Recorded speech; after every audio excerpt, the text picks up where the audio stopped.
My name is Jenny Bozen. I'm on the board of the Beachwalk Property Owners Association, and on behalf of all the members of the board, I want to welcome you to our visioning session today. We are extremely excited that all of you are here and that we're actually having this session. The board feels that it's really important that we understand the principles of Beachwalk and how it was founded before we move on and talk about our vision for the future of Beachwalk.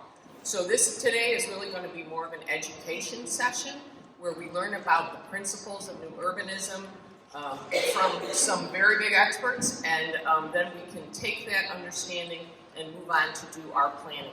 This is the first of a series of meetings that we're going to have. So today is just the beginning. It's just an education. Then we'll go on to do more planning after this. So with that said, I want to kind of set the ground rules for today. This session is, the slides is going to be about an hour and a half. We want you to hold all of your comments and all of your questions until the end. Write them down on a piece of paper or something if you don't want to forget them. But we want to be able to get through this presentation smoothly so that it makes sense and everybody has an opportunity to hear everything. I want to thank Mike and Rudy Connor for providing the refreshments that you all are enjoying today. I also want to thank Jim Percival of the Uptown Center for Performing Arts for providing. There's Jim. Looks great. And Rich Murphy for doing a lot of the logistics of getting this set up today.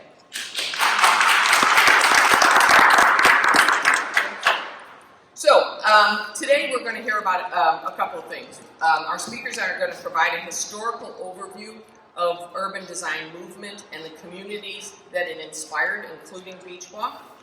They're going to talk about fundamental techniques that promote sustainable land stewardship, long-term stability of real estate, and viable communities. They're going to talk about how Beachwalk implemented these strategies to make it the special place that we all know today. And they're going to review the challenges that we faced and are faced by many of the communities that were founded on these same principles, and talk to us about potential strategies for how we can deal with those. So you see that it's going to be just listening and kind of understanding how things are, and then in later sessions, we as a community are going to talk about how we can implement some of these strategies to make things different. We didn't want to just start with the strategies and not understand the history of where these things came from. There'll be plenty of time for questions. This is a 3-hour session. As I said, the presentation is about an hour and a half, so we're not going to cut anybody off. We have plenty of time. We just want you to hold your questions to the end. Okay, our speakers today are Professor Douglas Duany. He's a professor of architecture at Notre Dame, and his background is in landscape architecture, and he innovated the native species landscape strategy for Seaside, and I think you're going to hear a lot about Seaside today, is my guess. He won in 2016, he won the Seaside Prize, and so he is an expert in this sort of information. We also have Professor Andrew von Maur, who is a professor at Andrews University, a graduate of architectural design and urbanism from Notre Dame. And his area of expertise is urban design, placemaking, pedestrian-centered urbanism, among many other things. I believe he did a project here in Michigan City a while back that maybe you'll give us a little hint about. So now what I'm going to do is bring up Mike Connor. Mike's going to talk a little bit about how we got to this point, and then we're going to go straight to our presentation. Yeah. Thank you. Just wanted to give you a brief description of how we got here. I sent out a letter maybe a year and a half ago. I'll call it the Jerry Maguire letter. It really talked about how we have to be careful. And I got one really positive response from that letter, a couple, but mainly from Rich Murphy. I got a very positive response to that letter. And the letter basically said, hey, listen, things are really going well in Beachwalk. The stats are off the charts as far as historical sales, lot sales, more lot sales in one calendar year than has ever happened before, highest per square foot sale. Median home prices are almost better than they were at the high. And so there's this huge amount of momentum and growth, and everybody's making money, and that's wonderful. But we can't forget the principles upon which got us to the point that we're at. And growth, while it's a great thing, has to be managed more carefully than even the downside of things. So you have to be very careful as this rapid growth begins to start. And Rich answered my letter. He said, really, we should take this and go to Andrew. We walked the site, all of Beachwalk with Andrew. Andrew was excited about the future of Beachwalk, and which led us now a year down the road to Andrew is certainly top-notch regional talent, very talented guy, highly respected in the region. The Duany name, of course, in architecture and land planning is an international name, just not a national name. So the fact that they're here and speaking to you guys, I cannot speak highly enough about what they're about to tell you and teach you about the principles of Beachwalk. And the growth that is going to happen has to be managed correctly, right? So everybody knows why they love Beachwalk, but there's small items that are done along the way that were very significant at the front end that have to be carried through all the way through the project, wherever it goes. And so I appreciate Rich for doing this for us. I mean, Rich really brought this team together. I'm excited to be here because I don't think this town has ever seen this level of talent talk about this sort of thing. So I appreciate that. Again, Jim Percifield donated this space. We didn't have to pay for it. This is a $1,000 gift probably for us, for the members of Beachwalk, so we can't forget about him. And of course, Big B Coffee and Rudy for helping me. And I appreciate all that and look forward to the presentation.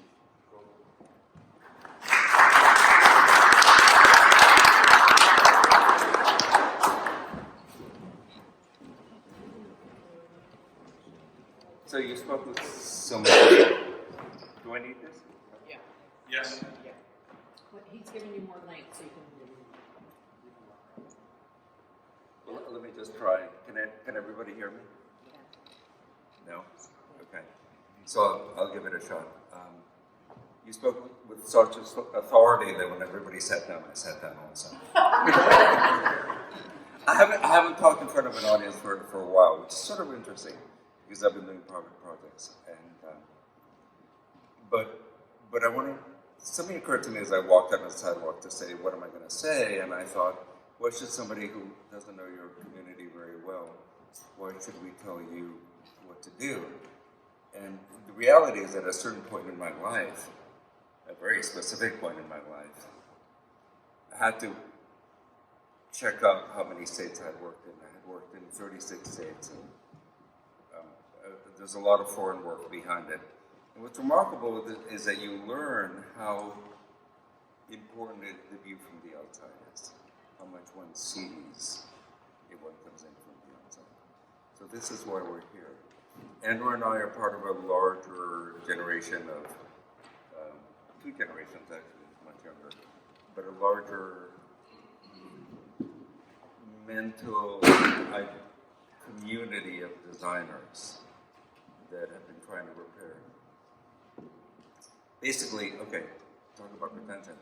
Trying to repair the world from sort of the interpretation that we should all live in asphalt is the simplest way that occurs to me about how to do it. And there's a lot of seminal ideas. We've worked together in several things coming in from the outside, most notably in places like Alaska and South Carolina and Grand Rapids. So here we are, and here I am speaking to you. You know, in public speaking, you're supposed to start with a joke, which is ridiculous. I'm always against it, but I walked into this space, and it's so remarkable with the goal I made that I very politically incorrectly went like, oh my God, I left my gown. And nobody laughed. I'm people trying to do that. But basically, what I think about, and it's the most important thing to do, behind a lot of the native codes and the recent native vegetation codes, and a lot of people focus on plants and management and things like that, but you'll see something underlying everything we're going to say today, which is that we've become a society. Is everybody, am I holding it to practice? Yeah. We've become a society in which we look at private interests. We really do. And it's our default mode. Hell, we have egos, we think about ourselves, we wake up in the morning with ourselves. But what is really, what I've come to realize more and more clearly with age is that what makes one intelligent is actually the common space. It's really others. Okay, a little bit of a professorial comment. In ancient and modern Greece, a person that only takes care of private interests. You can ask any Greek speaker, in Chicago, anybody who knows who speaks Greek. The modern and ancient word for a person who only takes care of private interests is idiotis, which you can literally think means that. That's where the word came from. And what I'm learning over time with age is that if you only think about yourself, you start throwing things off. And you throw things off because what makes the world great is actually the link between things. I try to keep that part simple. But the only people that really understand this are the urban designers and the physicists, okay? So what may be loom large in your mind, which is that person's fence and that person's vegetation, is less important than the things that link all the properties, you see, which is a greater good and what we're going to refer to as a sense of place. So we're going to be talking about the links between things. And there will be a few specific things and a few reactions, and here we are coming from the outset, and we have definite agreement. The fact that we don't, Andrew and I are friends and work friends, but we actually don't hang out with each other. So we're in agreement, and that's important. That we're seeing the problem the same way. To the very discrete issues of vegetation, we do have certain ideas, but I think that there are other overriding things that become obvious coming from the outside. And you're going to hear about it. And a lot has to do with how the fences articulate and contain the chaos of the landscape and create public space. And of course, the model is Seaside, which is really pretty radical. A pretty radical development. No, I actually created and then refused to put it to every single public space in this town. And has a tremendous advantage that it has over other towns that in some ways have better architecture, came later, and are considered in a way just as interesting, which is that Seaside has a variety of public spaces that are in close contiguity, and that are really, by variety, I mean varied public spaces. This is an educational space. There is what was supposed to be a market space. This is a big room, commercial thing at church that you may see later. A really big semicircular. Children love this because it's sun. And then over here, which is circumstantial, and we forgot the lessons, is a bunch of small buildings that I and nobody else calls a bazaar.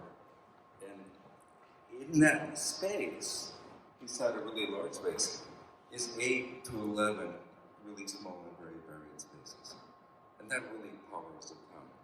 So not only is public space or a sense of place the commonality between things, but it also is what we both find is a little bit deficient, which is that your town, Beachwalk neighborhood, is some issues I'm sure will loom large, but in Andrew and my estimation, it's remarkable how consistent the good and coherent and interrelational your architecture is a real achievement. And largely in spite of concerns how you really have a common landscape. And your common landscape is not the grass of suburbia that you have everywhere else in the country, but it's a sort of sandy thing that really has resonance whether you're an owner or a renter. You're in a way bringing the beach and to some extent the lake into your place. It is a common landscape. It is a common background. Again, it's not the shrubs or the grass that you get from the local nurseries of where we, otherwise most of us live, which is suburbia, which requires care, which requires that everybody who has more money or a little bit more humph or pretension or wants a higher gardener, so that somebody will have a sandy, beachy lot, and then next door it's loaded with shrubs and trees and flowers, and you know what I mean? And every single lot is different, and some lots have irrigation, things like that. So I'm not going to speak so much about landscape, but about a common landscape. And then we are going to, I think, as this evolves, we're going to talk about how, as a community that is successful, how you should spend more resources sort of dealing with your common land, which is a mix. You have weak areas, you have other potential things. We're not going to really present anything dramatic. Some of those solutions may be surprisingly simple, so you'll forgive us for that. Okay. And this is Andrew, who's going to take over. These are his slides, his photographs. My photographs, in spite of a lot of help, didn't load. So fortunately he has it, and we're just going to speak together, if you don't mind. Thank you. And thank you for this opportunity.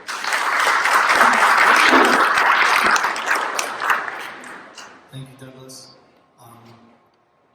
Douglas was part of the original team that designed Seaside and came up with the vision for the place. And of course, I'm from a second generation of new urbanists, and I remember coming here in 2007, I think it was, to work on the North End plan with my team from Andrews University. And we had the privilege of staying actually in Beachwalk. That's where the guest rooms were made available for us while we were working here for about 10 days. And so I had a whole bunch of students, 20-some students. And yeah, I remember driving into Beachwalk for the first time and thinking, oh my goodness, it's Seaside. And that was not, I hadn't been here before. It was just really striking. I had no idea that kind of effort had taken place. And so, I think one of the main things that we want to do today, because this is going to be kind of a conversation about the things that two professionals see as we walk through your community. We came here in mid-March, Douglas and I, and walked for several hours.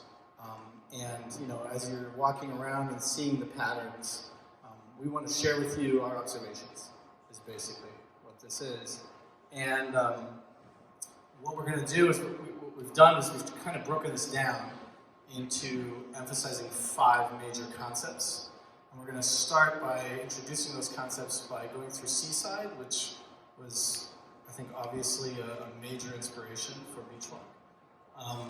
Seaside has been economically incredibly successful. I think nobody really expected the degree to which it has been successful. I think, Douglas, you can correct me, I think lots started in the neighborhood of $30,000 or something like that. $14,000 when they started, and now you can't find anything for under $1 million, even if it's empty lot. And so, it's, from a financial standpoint, has been extremely successful. And of course, we're aware that the real estate success of Beachwalk also is incredibly important. We think that the design vision and this common landscape has played a crucial role in sustaining the value of both Seaside and Beachwalk. And so I think that's a lot of what this is going to be about. So we'll walk you through, we'll go to the first slide. We'll walk you through the primary concepts. So Douglas, as I said, had a major role to play in crafting the vision for Seaside. Rich mentioned early on when we saw the slide just while we were testing the projector, like, wow, that almost looks exactly like Beachwalk. It's very similar.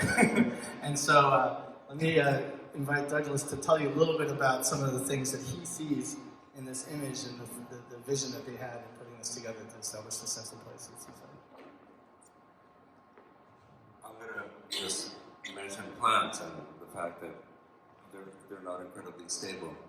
The oak here, which I saved, I literally changed the second street of Seaside because there was an 8-foot oak. It's actually 3 or 4, 7, 8-foot oaks that had to be saved, and I created this median. That's how. Those are the largest oaks in Seaside. Okay, the rest was scrubbed very low, and because I was training myself in ecology, and I was actually sort of subtly being trained by a person who was a genius in ecology. So much so that I've never been able to read a book other than an informational book about ecology. I knew that the stuff that was cut and had been bulldozed once would become really large trees. So and that's called the successional community. And there's the same thing here, different species, same sand and wind regime. You don't have salt air. And salt air, sort of interestingly enough, dwarfs things because it basically burns the leaves and creates these sort of wind-strewn things. But also weirdly and uncannily feeds them because it's more not salt wind, it's like salt drift. And in the ocean you have the entire periodic table. You're in a much more impoverished regime of sand. But nonetheless, I must say that it's not only beach grass, which likes to be whipped around. My friend, genius ecologist, would be funny every now and then, and he'd say the grass is a masochistic species. It likes to be munched, trod upon by herds of animals, burned in the sun. If we have a major nuclear war, that and insects will survive. So I thought it was a weird way to refer to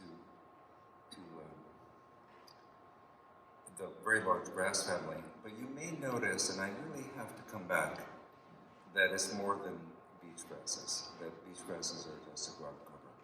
But that a lot of your ground cover is just sand. And that if you go to the nearby dunes, which I really recommend that you not go to nearby nurseries or hire nearby nursery people, but the people that really know and love native species, they will propose a lot of trees that are larger than dune grass. Go for it. Okay? Because what we'll do is that it'll sort of, the sense of place will be marvelous if you've been in Lake Michigan dunes. It will increase your privacy. Not really, but it will feel as if it's more private. So there's such a thing called as a back dune. You're in a back dune commission. And then you also have a lake, and that's its own activity. So as far as the vexed but relatively small question compared to what we're going to talk about, what species to use, you can absolutely use any and all natives of these ecological zones. And I recommend it. The reason why you don't want to do it is basically that, if it doesn't rain enough or your sand is too pure, you need to get some aged mulch. I'm going to pronounce it that way. Stuff that is not depriving you of nitrogen, protects it a bit, and you may even have a little water system that you can run off from your hose. Okay? But it's a little bit of a pain. It's hard. You have to find the species in native nurseries, set it up right, find somebody that knows how to put it in. What is a landscape, however, is not a gardener. A gardener is the person that pays attention to plants. And this is a big, big difference. A I was practically mistrained as a landscape architect because people were doing corporate landscapes and were trying to invent the future. But one thing that you are taught in all landscape architecture schools is the unity of landscape, which I already referred to before. Another thing that I was taught is that a landscape is more than plants. A landscape is all the elements. It is a landscape. I wouldn't call this a landscape. This is more like an architectural space. But when you're in a really great space, you're traveling, and the sand and the trees and the various elements come together in the sea, that's a landscape.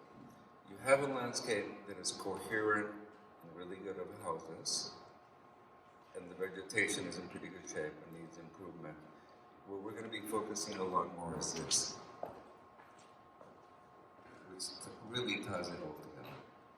Because this projects the vertical experience of architecture onto a vertical experience of defense. And it's even more important than your need for paths. It delimits your public spaces. You have some pretty cool public spaces. Some are, if you've done the hard stuff, there's one we'll show you that you have large rows of trees, hard to do. But it's not really reinforced by paths or by fences. Okay. And if there's ambiguity in your alley, it'll become less ambiguous, but it ties everything together. And there were issues of fencing. Fencing is probably the wrong concept that we're going to refer to a lot. But I want you to look at all the sides of Seaside and notice that the landscape is not the vegetation as much as the fences. Go to the next slide. The second concept we're going to look at is what we're going to call public spaces. We know that the streets in Beachwalk are private streets, but when we're referring to public spaces, we're referring to them in the sense of their sense of publicness. Do you feel invited to be and live in this space in a way that's analogous to a public space? And so this here is in Seaside, one of the public spaces or common areas with Seaside Chapel here at the end, and you can see that there's a sort of green that's in front of it that's been designed. And you can also see some people playing bocce ball in the green. And one of the things about Seaside, and I think also about Beachwalk, is that the value of the place is not just in the mere proximity to Lake Michigan. And the value of the place is not just in the mere sort of architectural guidelines, but the value of the place is actually in the quality of the space between the buildings as well. And that's what, the common landscape that Douglas is talking about is referring to. Part of that is these places where people gather and people come together. Most of those are streets. Some of them are special areas like little squares and plazas and intersections. And so here people are playing bocce ball in this common area. One way to think about it is that the town is the amenity. And that's really different than a conventional model where you're basically just selling square footage and granite countertops and proximity. And so that's something that we just want to put out there as an important consideration. Do you want to add to that? Yeah, I need to interrupt. You'll note there's grass. Okay, it's highly illegal. Somebody tried to do a joke and do 2 square feet of grass, like a full entrance road. And Seaside is ruthless. Not only is it ruthless to enforce the rules, which is no grass, but everybody's in love with the native landscape. I mean, I tried to clear a median once, and I was practically lynched. And I was actually, it's a Frankenstein monster coming back at me. And I thought it was completely lovely. Very high identity with the landscape. But I want to point out that the grass was, in this case, I don't think you need it, is whenever you see grass in Seaside, it's public land. It's a public zone for public activities. So that was how we distinguish between private and public. Next slide. The third thing that we want to talk about is the network of all of these spaces. how things connect. And so, one of the brilliant features at Seaside is that the streets in general all bring you to, of course, the beach. And because of the dunescape, you can't actually see the water.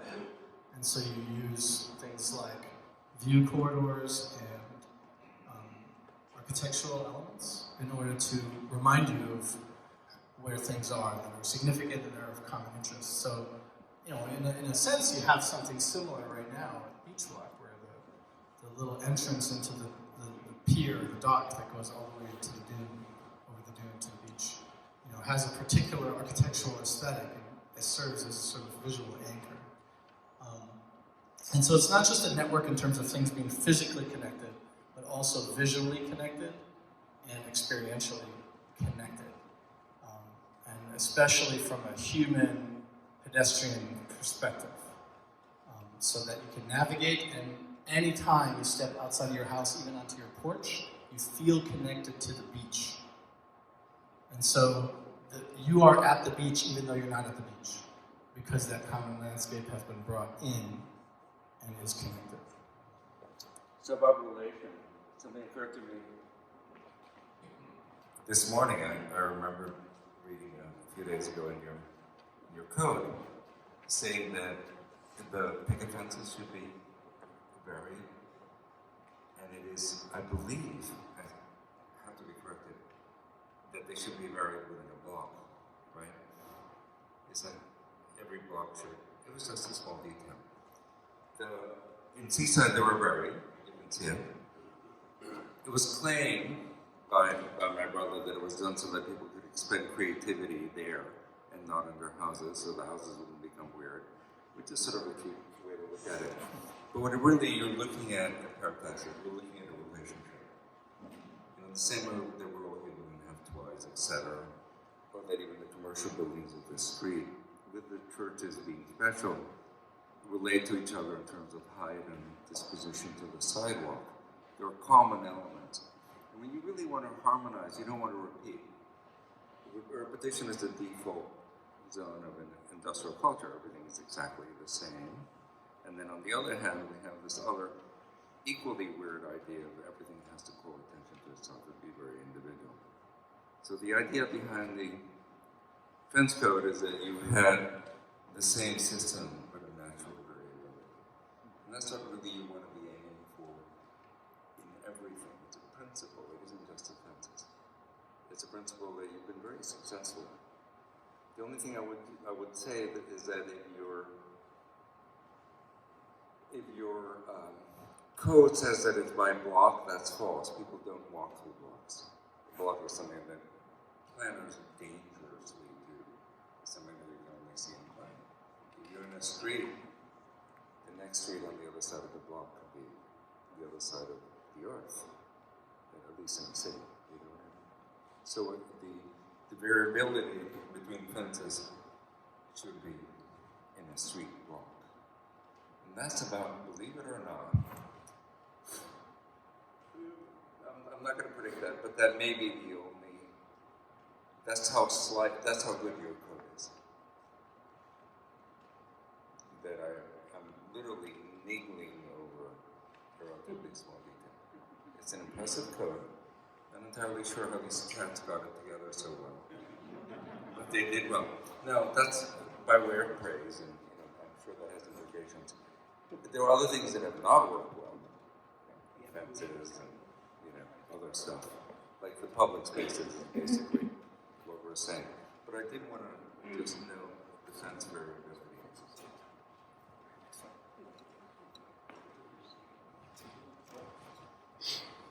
The fourth category of items we're going to discuss is public-private. So again, the common areas versus your private domain. And in designing Seaside, Douglas has already talked about the fences quite a bit, but there is a relationship that's set up between the private domain and the public domain that allows for a lot of different choices and allows for simultaneous definition and engagement. And so you know where private property begins and where public property ends. You have an ability to understand and navigate very clearly what's going on. You can see there's a little path right here between the fences, and Seaside does not have back alley conditions in the same way that you have here at Beachwalk, but it has these back pathways, these walkways.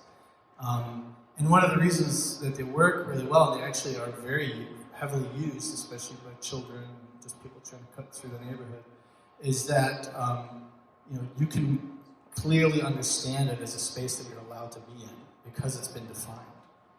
And so there's a few passages in Beachwalk that cut through the block in different places, and we'll point that out later, where it's not as clear whether it's a common area or part of somebody's yard.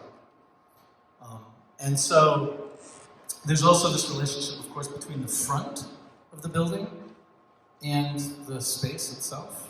And so most of the time it happens with porches and transitional spaces like that.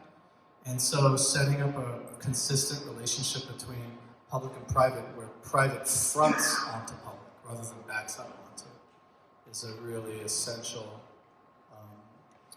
feature that's consistent within Seaside as well. And of course, then the landscape that helps to soften that relationship, that common landscape that helps to bring joy, but also literally makes it feel private sometimes. It becomes an ornament to the public space as well, and as well as a shade provider in the summer. So we have that as the fourth concept, and then the fifth one is amenities. That's the last concept that we're going to talk about. Now, amenities, like in your conventional resort program, is things like the pool and the clubhouse. And yes, those are part of the amenity package. They're very important because they're anchors to activity and things like that. But when we're talking about amenities, we're also thinking of it more broadly. Where actually the town is the amenity.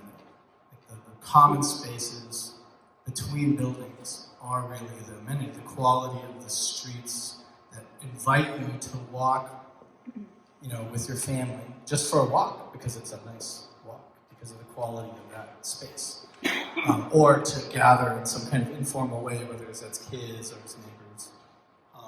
And so in this case, this is one of the main street that cuts through Seaside. Actually, literally a public street in this case, and right next to the central green, the central square. And this was not part of the original design to have these Airstream hot dog stands, but it sort of evolved over time as people were present in these public spaces and using them very heavily, and the place became more and more successful. Opportunities arose for other kinds of things, and so now that street amenity has become also a place to eat. I don't think this is not coded. Like, oh my God, you have trailers. No, in 1984, when the code was formalized, the code was this specific. Trailers are permitted as long as they're Airstream. Airstream, in case you don't know, is that little metal thing that you're looking at. So even within that code framework, all the trailers are Airstreams of different generations. So they're coherent within themselves and they relate to each other.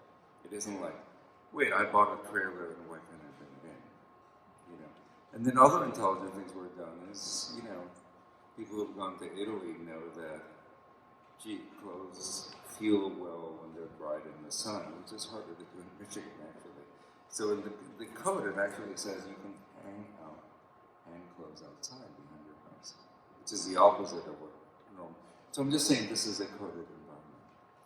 Andrew's really, this is, as you can tell, commenting and elaborating on certain details. And Andrew's really giving you the main force and the main idea. What I just want to emphasize about what he said about public and private space is that sometimes real estate people have a hard time understanding it because they're so used to selling the square footage in the private space in the house. What is really being sold is the public space. And since we're out of the whole public space idea, so And this is what this meeting is ultimately about, the amenity of public space. Do you remember the before slide very briefly? What happens if you're not careful in a modern product? We call it product and not a house or a building. You actually park in a parking lot. The parking lot is not public space. It's a storage place. You open the front door and you spill into the living room. And what's incredibly subtle about your town and the importance of fences is that you actually are in public space. You can completely say hi to your neighbor and have a great conversation. You don't have to have dinner with them or drinks or anything. Just say hi, and we're going to talk about other issues of community later on, or you guys will. And you can have a conversation. And there's a degree of public to private and transition spaces. And the sum of those spaces from fully public in the main plaza to slightly less public on the street, to the porch, to being actually invited inside, to being invited to the dining room, is what causes a place to be sophisticated. And it has to be pointed out, because we don't see that, because we only have two nodes. We live in a commercial culture, and the lawyers among you will know that there's only private or public space. And this is private and public space, using fences and porches to be able to bring sophistication into a town. And that will happen in your clubhouse, in which only the people that are visiting can go in and so forth. It's that sophistication that makes for a community. It isn't that you just declare it's a community. It's there are physical rules to building a community. And one of them is, it's not an on-off switch. You can actually get along with your neighbor as long as, you don't have to eat with him. Let's put it that way. You'll notice in this picture there's an electrical transformer behind the fence. And so all of these design features are partly to mitigate the realities of just what it takes to run a community, even the messy things. And so, thinking about these things consistently so that value of public space and the value of the connection between public and private can be maintained. You're really selling the whole thing. You're not just selling a house that happens to be near the beach. You're selling all of Beachwalk is the brand. So, all right, if we can go to the next. Move forward. Yep. All right, so now we're going to try and march through this a little bit more quickly. And we have a lot of. He's really speaking to me. Because we have a lot of pictures to show you and a lot of thoughts. When Douglas and I came here first, the first thing we did is go out to the beach to talk about what is anchoring all of this value and the whole vision to begin with, and so this is a pretty obvious thing. If we can go to the next. Wait. Just one obvious thing. One obvious thing is that you have to take care of public space. If the common ground is the important ground, I'm sure this is a management issue, where are the two bowls missing? I mean, seriously. Somebody went through all this effort, a certain amount of budget, was actually quite competent, within a sort of odd location. So, and then all of a sudden you go like, oh my God, the community is not appreciated. So please note the details, because we're going to be talking about that. All right, next one. All right, so sense of place at Beachwalk. The front door is great. You walk, you come in. There's a whole lineup, and literally marching up sort of a little dune. You can see the native species are protected and showcased as part of the entry experience. The idea of the buildings being part of the language is very important. And you can see that in not just the fences that we've already discussed, but also just in the buildings themselves. There's a common language to the architecture for the most part. There's a few exceptions in the community, but for the most part. And we didn't find that architectural language was a major challenge. And sometimes it's very good. That's really good. And so you're getting variability, and So yeah, Douglas, last night when we were talking on the phone, he reminded me we need to talk about the form of community, the physical form of community. And this idea that all of the sum of the parts add up to something greater than, or the whole adds up to greater than the sum of its parts is the same, right? And part of that is because there's a restraint, there's a discipline of actually engaging the language, of actually saying, there's certain ways of thinking about porches and certain ways of thinking about color and certain ways of thinking about openings and steps and so on. And so that's a great thing that we've seen in Beachwalk, especially in the early phases of the project, very successful. And if we go to the next slide, you'll see that extend, especially that first entry drive coming down behind the dune.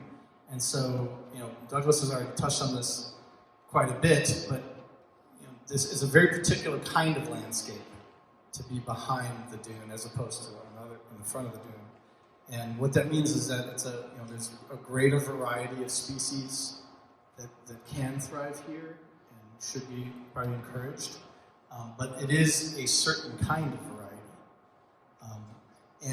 And it's a great thing to see it exhibited. We were here in mid-March, which is maybe not the best time of year to come and photograph a community in the Midwest, but that common landscape is very evident as you first come into the community, and it's celebrated in the way that it's exhibited in the front yards and so on. And you can see the architecture and the trees and the fences and the landscapes are all participating in shaping that identity, shaping that value. What you're seeing, if you don't mind, just hang on to that. These views are very varied. Did you see the last slide? Going uphill, a tower house behind a small house.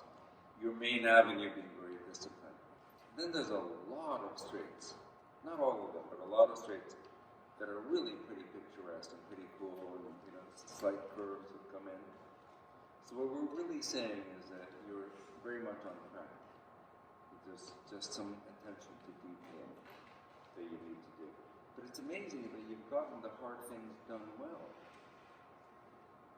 Why can an architect come in and just build a weird,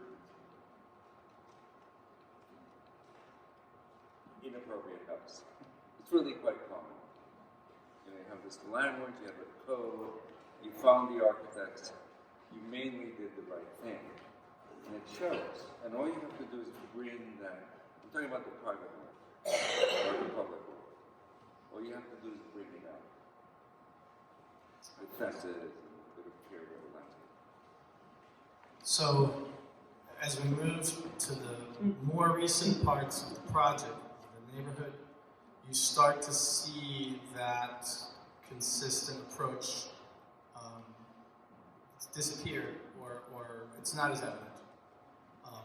And so, while a lot of the buildings are actually fantastic, perfectly fine buildings that fit as part of the vernacular that's been established, you can see that one of the biggest differences, obviously, especially in this photo right here, is landscape has disappeared from being part of the essential toolkit. And so, now, sometimes streets have smaller setbacks, sometimes streets have larger setbacks, and larger setbacks enable certain opportunities and smaller setbacks enable different opportunities. But landscape, at least in this community, it seems, always should have an opportunity.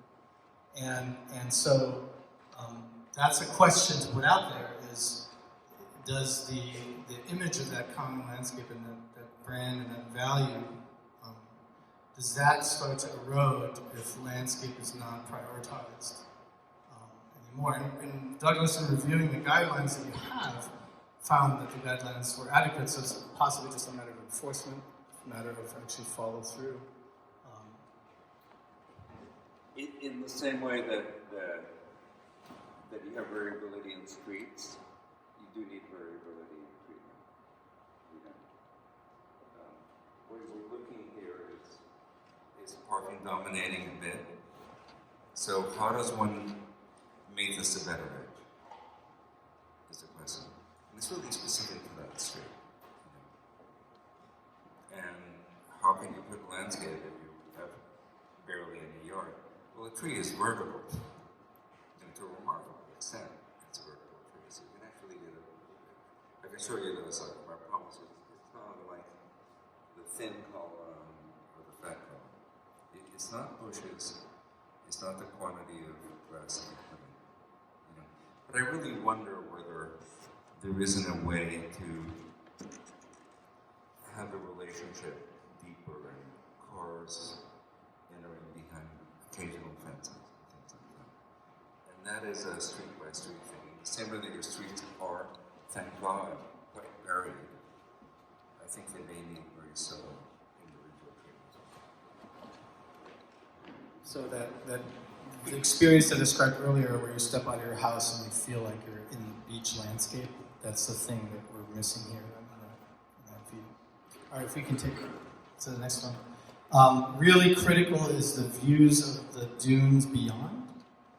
So not only do you have the view across the lake from different locations within the project, but you also have view sheds from inland that sort of take you from within the neighborhood out, and you can see the dune landscape in the distance. There's the view like across the pool area, different things like this. And so this is a wonderful example of celebrating that kind of visual connection. You know, especially the further you go inland, having that ability to sense the presence of dunes in the distance is really important.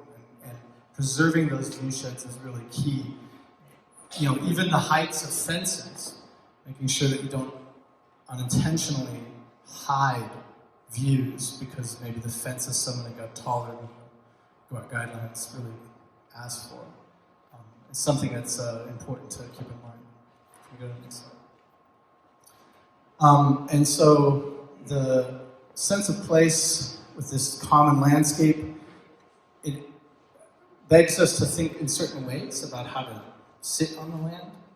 So like, for example, one of the things about this particular property is it has a little boardwalk that goes from the street to the steps. And that's a great reinforcer of a dune landscape, right? And even though only certain people are going to use that boardwalk, the people who live and are invited to this home, it has a visual impact on the rest of the community. It reinforces a certain way also about thinking about ecology and about what happens to rain, stormwater, and things like that. And so these minor details that reinforce architecturally in terms of landscape and where you walk have a big impact on this same sense of place that we're talking about. If you go to the next slide. So this one, you know, and I just want to say, you know, if for some reason the owner of this home happens to be here, you know, because we're going to keep walking through all kinds of different photographs, you know, and some of them might be certain people that own these homes. This is not supposed to be a, you know, sort of personal attack at different individuals, but it's a way of asking questions. This particular house is actually a really cute little house in our estimation. We're asking the question more in this photo about the land and how the building sits on the land, say compared to the previous slide. And so you can see that you're starting to see that the walk to the house is now concrete, and you can see also a lot of, mostly just gravel, essentially. And gravel is still pervious, so it helps from a stormwater standpoint. That's nice, better than just asphalt. But you can also see that the dunescape is essentially then not present.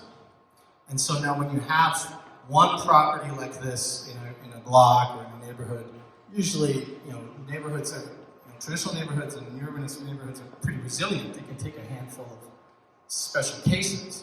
But when it becomes the predominant pattern is when you start to have to ask yourself, are you still extending that same DNA that provides the value in the first place, across the entire you know, one of the problems that we have in the world is called professionals, because they've brought so many things that are bad into things. So I mean, we're in the good professional stuff, but one of the ways that you identify good professionals is that they really accept and premise their thinking on the fact that most people know what they're doing, that things are more obvious, that you don't need to go through years and years of experience like we have. For example, everybody can see that the fence is just not at the right distance from your house.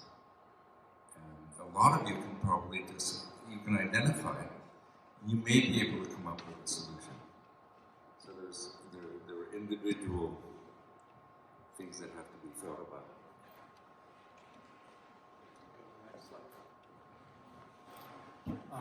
And then we want to take it all the way down to the sort of minute scale, sense of place.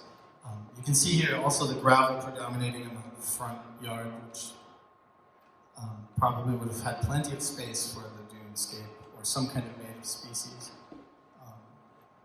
Landscape, common landscape to be present.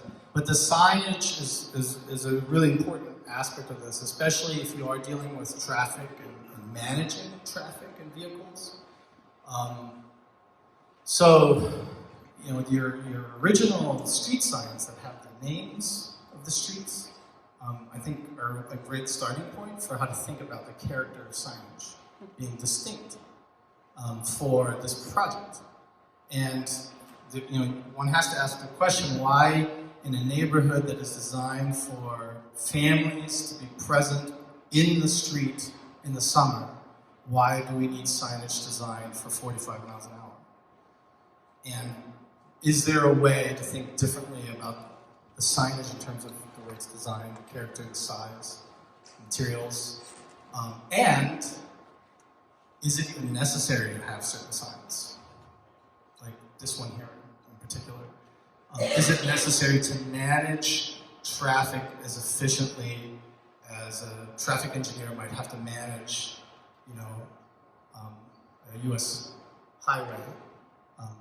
When you're dealing with very low speeds, that you're actually, by design, trying to implement within your community. So there's questions about signage, for sure, to keep that sense of place. To be a little bit more explicit, it's a very interesting idea, which is that the type of controlled thinking that leads to modern signage was premised on driving faster. One of the techniques that you have for sorting out golf carts outside is actually not making things, not thinking that way. And that's called friction. One of the things that you may want to do if you have a really narrow road and you want to go radical is that you can actually, and this used to be very common in the United States, is that you may want to allow parking in the street or a little bit edging into the street. Because that way, I mean, I'm telling you, it's a radical idea.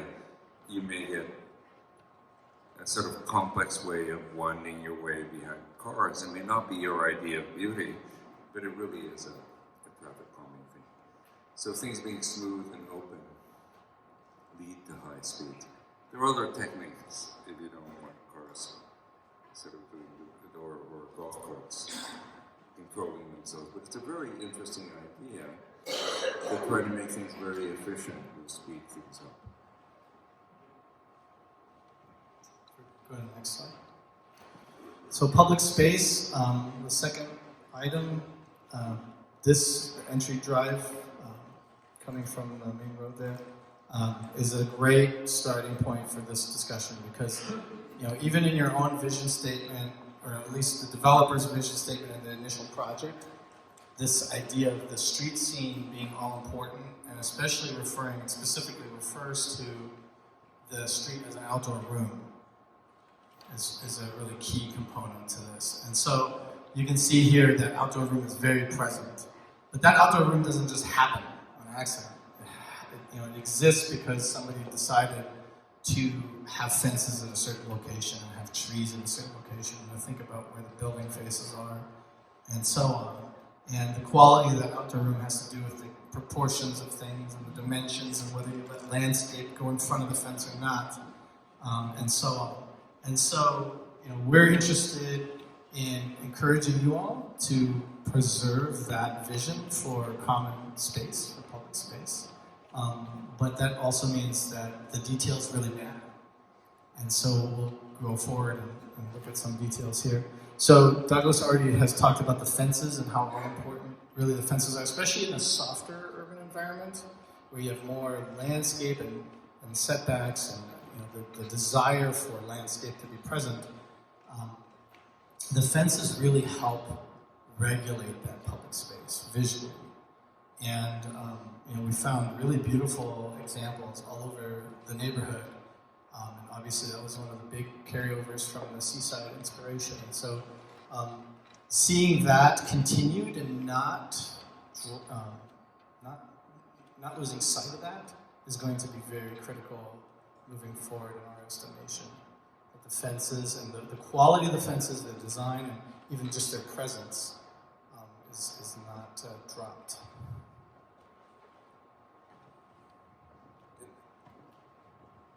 Being a little bit less politic, you are about to enter a period of crisis in terms of your fencing. It's deficient in some things. We're not going to show you the worst photographs. Some of the more ambiguous alley and non-alley things are. If there's one thing that you really want to carry out of the meetings in a focus, it would be precisely following your better examples and being able to enforce it. The fence is also the location. In Beachwalk anyways, the fence really marks fronts. Fronts and sides that are intended to be appreciated as fronts. And so, in Seaside, fences go all the way around even to the back. That's not usually the case in Beachwalk. There are no alleys at Seaside, which is a big difference.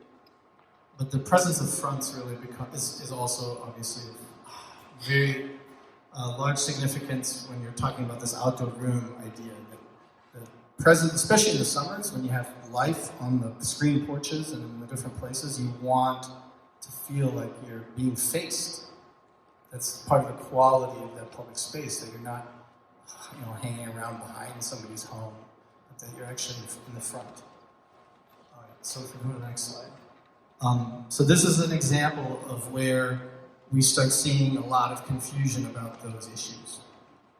So we start seeing, for example, a lack of consistency of where the front is. Now there's clearly fronts here on the right-hand side of this photograph. Even this little building does a pretty good job at sort of holding that front, which is why it wasn't. That's why these little carriage houses were really designed to be in those locations. But then when you don't have those, you start actually having the backs of buildings that start to dominate that street side. And also, of course, the setback very significantly. And now, the back in some cases has actually been designed kind of like a front, so that helps. But what we don't have is we don't have the fences then, and the consistency of definition between private and public. And so you start seeing this bleeding of common and private areas starting to happen. And the concern is that if this becomes the new pattern, if this stays a consistent pattern, the value and the identity of the place will not be the same. It will be a different place, different kind of place. And so fronts and backs and the confusion between when you're in the front of somebody's house versus in the back is an essential issue. Go to the next slide. That's especially important in corners. When you get to corners, those are those places where intersections happen. That's where you really want to be clear about being, having a clarity about fronts and defining those corners. And we have a great corner here at the front entrance with the facade of the building. It turns really nicely. It's a really great welcome building. You have the fences present. You even have these markers that are holding those corners in an even stronger way. And so it does a really good job of sort of bringing you in and starting that streetscape and providing that identity and that anchoring experience. If you go to the next slide, this is one of those examples where it's not worked out as well, where you have the corner right there. I think this is where the little circle is. And we understand that there's a specific reason that access has to be maintained. It has to do with utilities or something. But this is not the only way to solve that issue. And so what we see here is this, in urbanism we sometimes call this missing teeth, where you want the complete smile, and when the teeth are missing, it's just not, it doesn't hold it together as well. And so we see this as a big opportunity for reinforcing that common landscape and that identity of public space quality as you continue down into the project.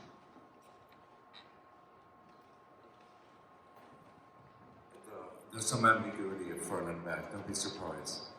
There's a lot of that going on. My students are very well trained, and Notre Dame is a very traditional program. And just this past month, I've gone into really serious talks about the garbage and where the garbage and the parking goes. This is a back fence. And this does have a solution. We're not going to be explicit about it. But the places where there are deficiencies and can be thought about better. For example, that's parking. The parking can go a block away. You can actually walk a block. All right, I think we're going. This is something that's really nice in Beachwalk, is that in the early stages you could see this right here is a street going left to right, and then you can see the alley here, obviously, going in.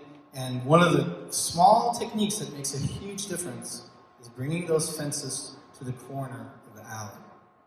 And really what you're doing is you're defining, this is where the street is, which is a public, anyone's welcome to walk here, and then that right there, that's an alley, that's semi-public. Probably not supposed to just walk in there and treat it like you're in a street. And so this is where you have garbage cans, and that's where you have things like garages and backs, and it can be more loose back there because it's an alley. But this, that street is really held and protected right at that corner. If you go to the next slide and compare it to another location where you don't see that, and how much more, we often talk about the alley is bleeding out into the public space. This sort of violent terminology. because this thing that is supposed to be behind buildings is suddenly starting to dominate our experience in the place where you don't want it to dominate the experience. And it's just that, literally, that presence of that fence that does so much. Landscape also helps, but the fence is really the first item. Next slide. The third issue, network. We really appreciate the way you come into the project. You're confronted with a pedestrian space. There's a notion that people are supposed to be here. This is something that we're interested in when we're talking about network. It's not just about the connection of vehicles, but it's really first and foremost about how humans feel like they can connect to things as pedestrians and as people. Vehicles have to be accommodated in a lot of cases, but it can't be primary. And so the thought that's been put into designing this and making this into a place where things can happen and kind of slows traffic down anyway, it's just the way it's been designed and located. That's a positive starting point. Compare this with a traffic roundabout, where you'll never find anybody hanging out. All right, if we go to the next slide. So this is one of the common paths that leads from Lake Kai south into some of the newer phases of the project. And we've seen the plans, the drawings that were done for this, and originally the drawings actually had paths drawn on them. And so, now there's no paths at this point. And the question that brings up is, are you as clear about what common space is now as the project was initially. One of the things that's great about the initial phases is that you could always tell, like, yes, people are supposed to be here. And then you get to this and it's a little more ambiguous. Like, well, maybe this is like the side yard of these people's house. And there's no path that makes it clear that I'm supposed to be, I'm invited to be here, let alone with like a bike, for example.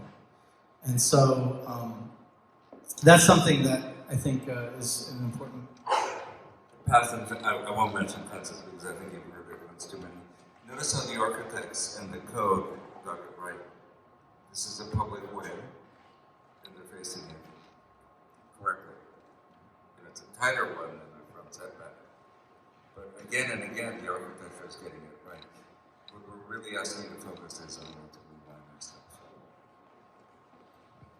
Yeah, the fences. I think that'll come up again later. Let's go to the next slide.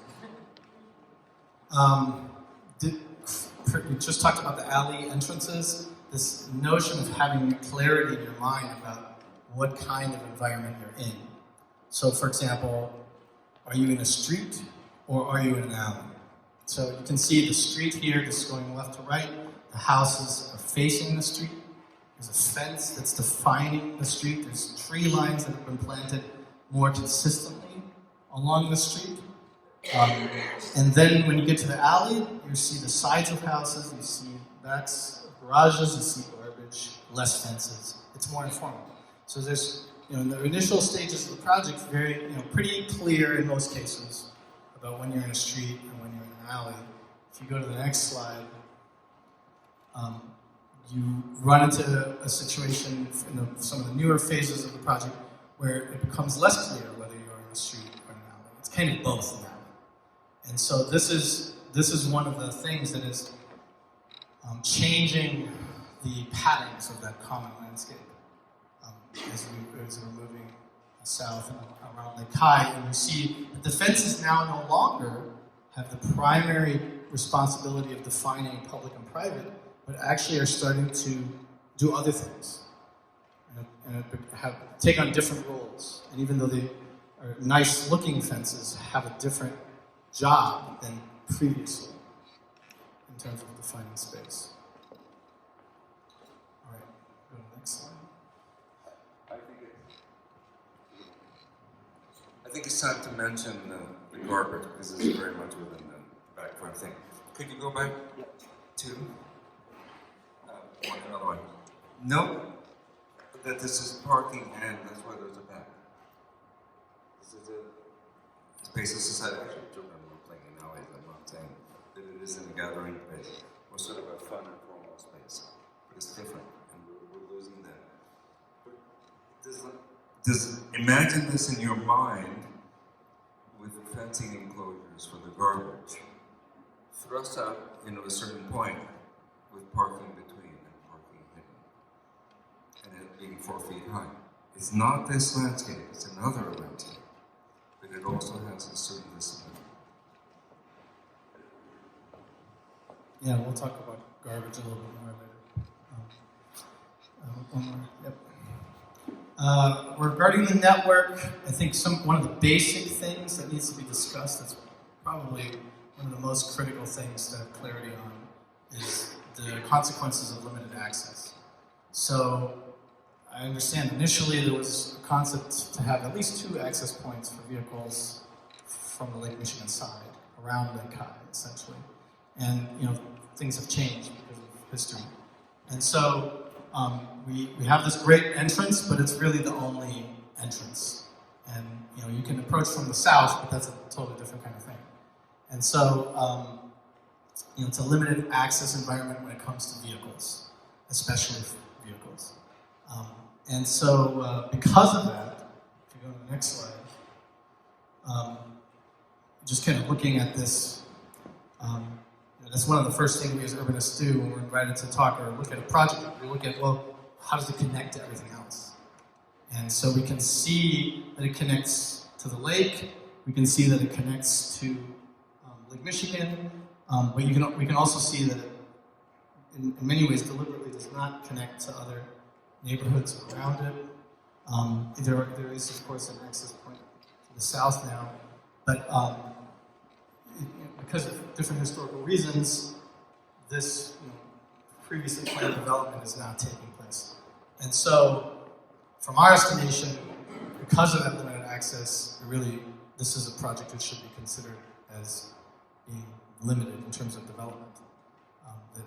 It's not really in your best interest to continuously add to Beachwalk unless you have additional access points for vehicles towards the lake. And so, you have existing lots that still need to be filled in, that's fine, but our recommendation is that you wouldn't pursue major extensions of Beachwalk unless you had a vehicular access towards Lake Michigan. So that's a really important network issue, and of course it's a very simple principle of the bottleneck issue. So, go to the next slide. The fourth issue, public-private frontages. We appreciated this particular frontage. We call, in designer lingo, we sometimes refer to this kind of condition as a frontage. So, and when we're saying frontage, we're talking about kind of everything that you see in the picture.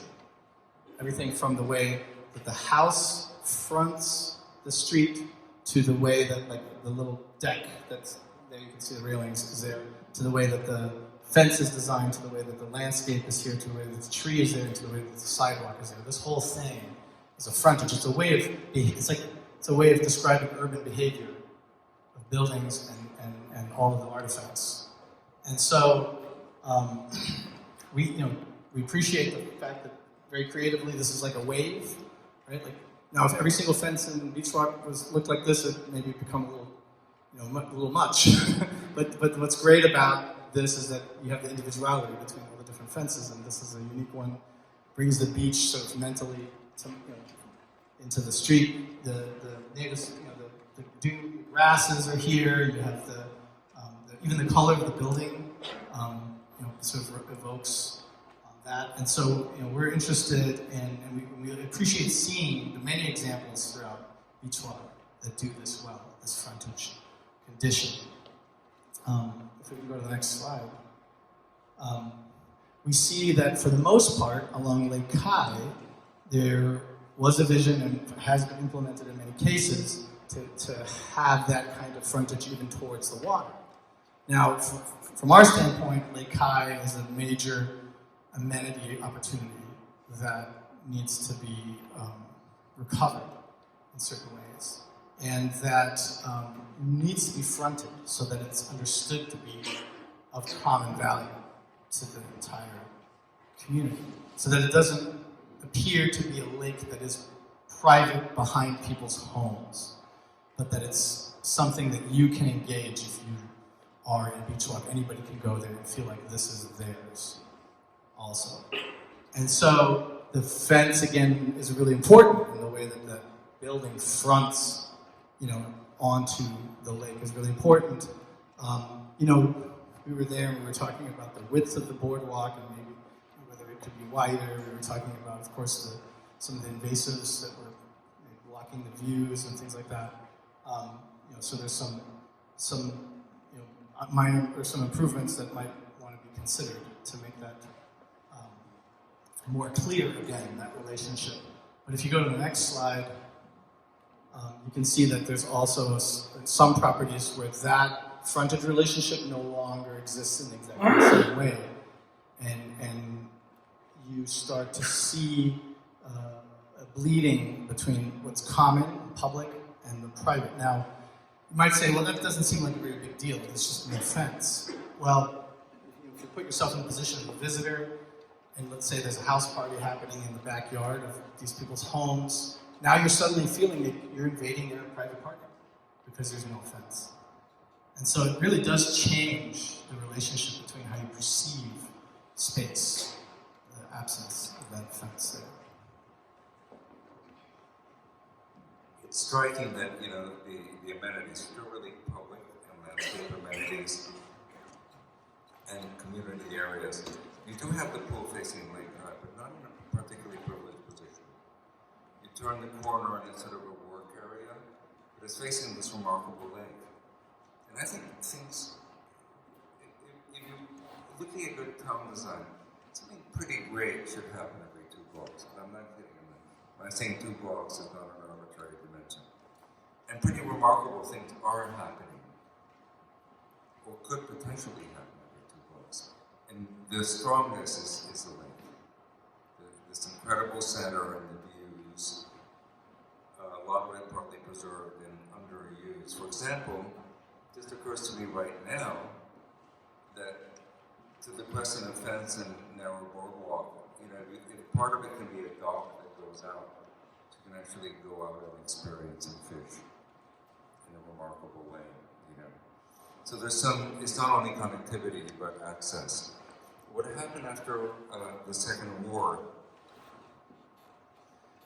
is that public versus private became sort of a conflict. The reason Seaside is it's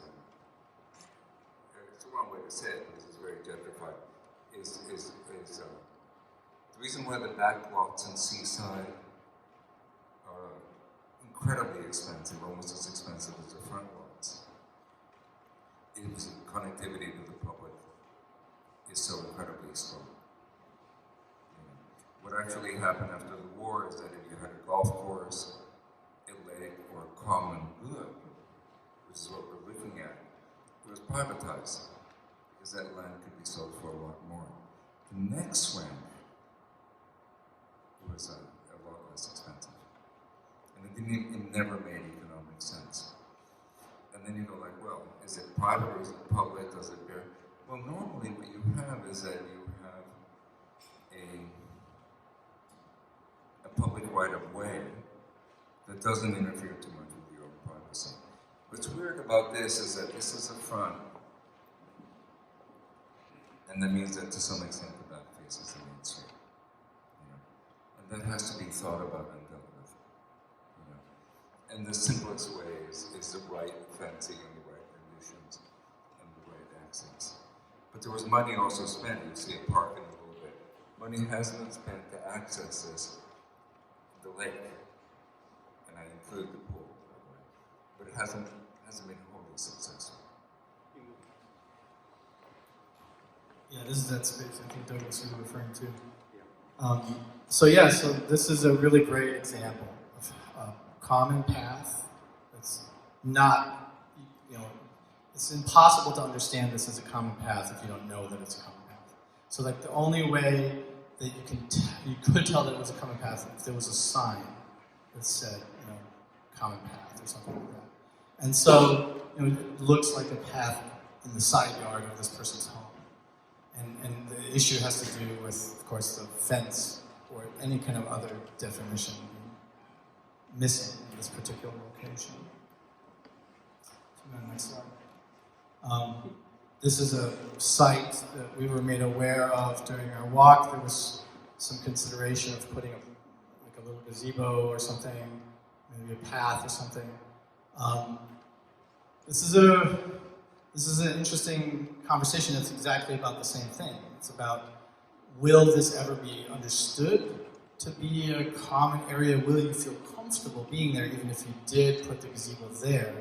Or will it always feel like you're kind of in the side yard of these people's homes? Maybe there's ways through fencing and landscaping to really make clear that it's a common area. But those kinds of things have to be thought about if indeed there's an interest to make this into a common space. Of course, it doesn't have fronts on it either. It's sides, really. They were not intended, I don't think, originally to be front. Just a small principle that I came up with years ago. Anything that looks like a lot is not really a common public space. Normally, and this is old American history, New England Greens and how they were reduced and everything. Everything that is not bound by fences and walks and streets gets eroded and understood as private space. All right, next slide. And so, we talked about some of those issues before regarding fronts and backs, but in this case, we want to focus maybe a little bit more on garbage. Of course, you're in the position of having yellow garbage cans, so that doesn't help. But the what to do with garbage, I think, is critical thing for us to preserve the sense of place in these public spaces. And so, very picturesque street, actually. Just kind of looking at it from this angle now. This beautiful, playful thing. You can see the deflected facade there at the end. Very memorable, actually, except the garbage really does dominate the view in this particular case. And so, if we go to the next slide, we talked about this street earlier, sort of critically about landscape. But one thing that is really helpful is to see the garbage corrals here, which I think originally also there was things like that built in the initial phases in certain locations. And so, having that ability to actually screen those things, just like that picture in Seaside I showed you earlier that had the electric transformer behind the fence. And here you can hear the garbage, and being able to really, the key concept is that you're mitigating the visual impact from the street side, from the common area, from the public experience. And so having that, if you think about the last picture, if you just go back for a second, disciplining all of those garbage cans in some way is, I think, something that would be worth considering. Next slide. And there are different kinds of fences. So, this one of the great things here in Beachwalk is that there's a fence culture. And so, this one here is very useful, especially in back alley conditions, for, hiding things. This one happens to be, I think, facing also a front of the street, so it's a little bit invasive in that sense, but because it's very tall. But the fence culture is alive and well in many ways. If we can go to the next slide. We are a little bit concerned about some of the direction that fences are maybe going. This is, if it becomes a pattern where PVC fencing that's sort of just off the shelf becomes the primary mode of not just new development, but also eventually replacing old fences because people are just sick of painting or whatever it is, that's going to have a big impact on the identity of the place in a detrimental way, we believe. And so, there's a couple things going on here besides the PVC. It's also that instead of keeping the different fence sections horizontal, it's sort of sloping down with the terrain, which is not ideal. So, making sure we have our fence guidelines tightened up and, enforced over the long term will make a big difference, especially. The general rule of walls on the edge or fence on the edge is stay horizontal unless there's an overriding exception to be done that way. So it actually tends to step up. There are various ways to reconcile it. We haven't fully discussed PVC is a no-no because it just doesn't age well, and it stands out. Is maybe some standards or advice can be given about the types of wood, the type of staining before painting, the use of fully wood and composite materials as alternatives to the fact that many of your fences are beginning to decay. There's something picturesque about a decaying fence, where your houses aren't decaying, So they really stand out, And by and large, the painting a fence or caring for a fence is not to sound really middle class right here, but there's a relationship of care that we give to the world around us, whether it's children or tidiness. And this falls more in the tidiness and beauty category.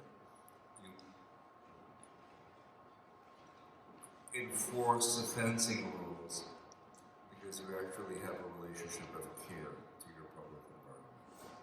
So I would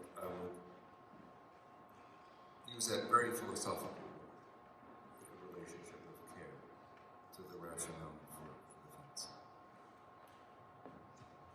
Next slide.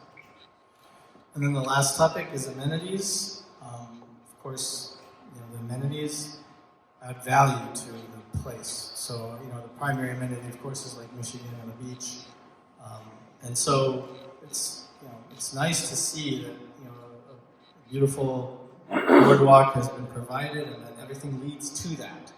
And so that's how we want to think about future amenities, is we want to think about taking care of those amenities, celebrating them by design, and leading you to them so that it's obvious that you're intended to be there, that it's part of what it means to be a beach walk, and that you have a shared ownership over that amenity. So if you can go to the next slide here. I want to hear more comment. I tried to figure out that thing in the earlier slide. And I imagine it was a tree that reflected it. But it was really humorous. I looked at it and I'm like, oh my God, pedestrian falling. people jogging too fast. So, Those people, children by. So this right here, as you probably recognize, is the opening at the pool. So we like that you can see the dune and Lake Kai beyond, and that there is an opening of some kind there. That is a great thing. We talked about that earlier, bringing the views of the dunes beyond into the community. But at the same time, the actual amenity that is there is really hidden and almost invisible. And there's a, it's almost like from this standpoint, you might say, well, maybe there's a vacant lot at that location. And so, this is that whole pool area, I think, is something that is worth reconsidering as you're sort of getting to a certain age with the facility and so on. If you go to the next slide, we were a little bit shocked by the sort of level of care that seemed evident at the time that we visited. Of course, it could have just been a bad day. But that pool, its deck, we understand there's maybe some desire to increase the size of the deck, which is probably a good idea. And just thinking in general about the improvements around that area. If you go to the next slide, the whole in Lake Kai frontage, all the way from this pool corner and where that sort of tennis court parking lot corner is, all the way down to where you have the old splash pad, and then even beyond to the new lot that you just maybe agreed to buy. That frontage and that amenity package of how all those things connect, we see that as really critical to invest in and to think seriously about, because you can build as much golf cart parking as you want at Lake Michigan. You have to relieve the pressure of what's happening. What's happening is that everyone wants to go to Lake Michigan, and what you might want to consider is how Lake Kai can actually absorb a lot of activity. And so, yes, maybe there needs to be more thought about golf cart parking at the front door. But at the same time, if you don't think about how these amenities along the lake can actually become huge attractions that not add visitors, but absorb your population that is in your community, that's something that I think there's a huge opportunity there. And so, right now this kind of looks like leftover space. It's not as intentional as most of your streets. Your streets, the houses face the public space. And here you have kind of the electrical utilities on the side of the building onto the common area. It's not nearly as intentional as the rest of what you have going on in Beachwalk, and so we see this as a big improvement opportunity. It's actually the opposite. Some of your houses create more successful public space than some of your public buildings, which is really a bit upsetting. The instinct should have been to put the clubhouse visible in the street, for example. So that's the second main thing we need to emphasize, or we want to emphasize. So this is another example along that whole corridor, and of course, in order to absorb some of that activity and really leverage Lake Kai as an amenity, this has to become a usable space where people know what they're supposed to be doing here, there's something to do, or there's something to spend time with. And so there's a lot of different things that can be talked about for this particular location. But that idea of recovering Lake High as a major anchor to your activity in the community, I think will increase the value of everything. To be more specific, we want you to start thinking about 3 points. One of them is Lake Michigan and Lake. I'm not talking about transition points, or maybe they're subtle, but just major, hey, let's go to sort of destination thing. That they be close and that they be spaced in such a way that they're close to everybody's else. And that they have the capacity to take let's just call them the summer people. There's one at the end, the opposite of what you just bought, I believe, right? Agreed to buy. So that anchors you like a bone, as it were. So some people will be traveling to the lake, and other people will be traveling to what we hope will be basically a pool club. And then there's this area in the center, which we were dealing with earlier, which is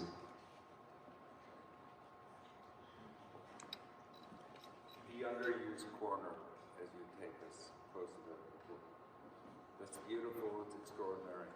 It's almost like refuse. You're refusing a beautiful view that's open in this public land. I mean, having it as a deposit area for cars and is not worthy of it. It can be handled much better.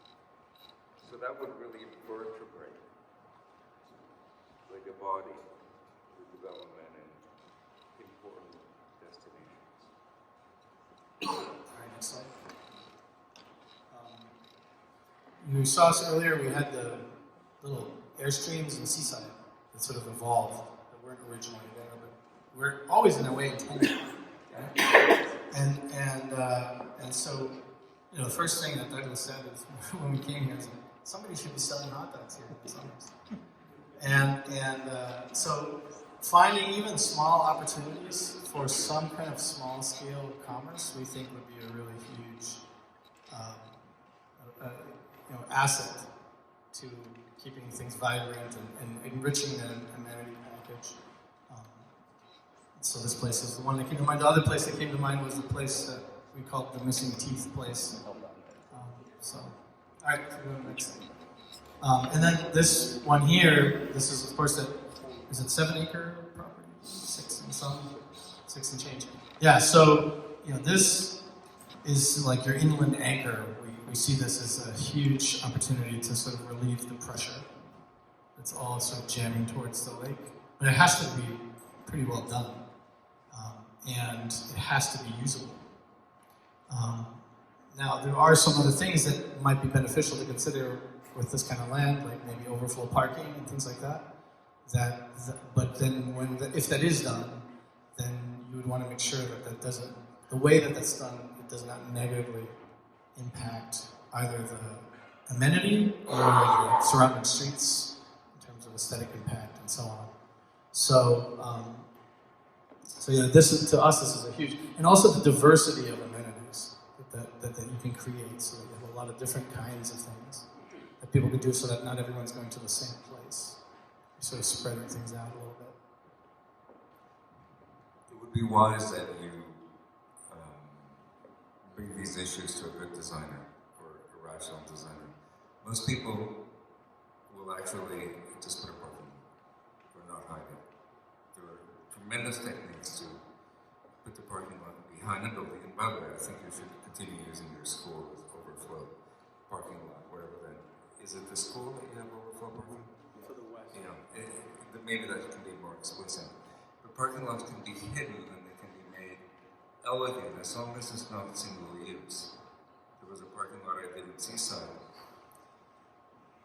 not completely carried out, but mainly carried out, and it was overnight. It was an overnight. Went into town, left a drawing, didn't see the developer Robert Davis for 2 years, but in a sort of arrogant way. It really was arrogant. I just thought it was funny, but now I look at it and go like, well, funny maybe. I said, Robert, your parking lot is going to be so great that you're going to be celebrating weddings within a year. So I don't see the developer, who's a very good friend of mine, for about 3 or 4 years. And he comes up to me, and the first thing he says is this completely mysterious word, which is like, we had 4 weddings in the first year. I don't know what he's talking about. Like, he finally lost it or something. And we're like, no, you're a parking lot. And the parking lot is actually where the Seaside Prize was given and the lectures were given under the moonlight. I'm exaggerating. This is literally true. I'm not entirely sure I can do that. But I'm just saying that the idea of just doing a bad asphalt parking lot, because, hey, we live in our cars, or some of us live in our cars. We drive, it's important to find parking. This is how we think, thereby, or a big parking lot in the wrong place is a mistake. Okay, now I'm going to be really explicit about it. It has to be handled really well. Parking is hidden. It's never in the front. We have 2 last slides. Wow, this one here kind of shows you the bones that Douglas was referring to earlier as a sort of conceptual diagram.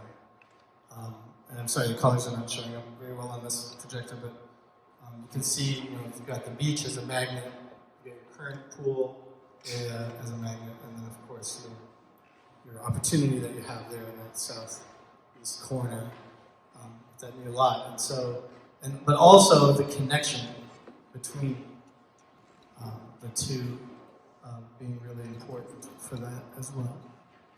So if you go to the next, Yeah, this is mainly a professorial thing. The graduate students have been studying the periodicity of this.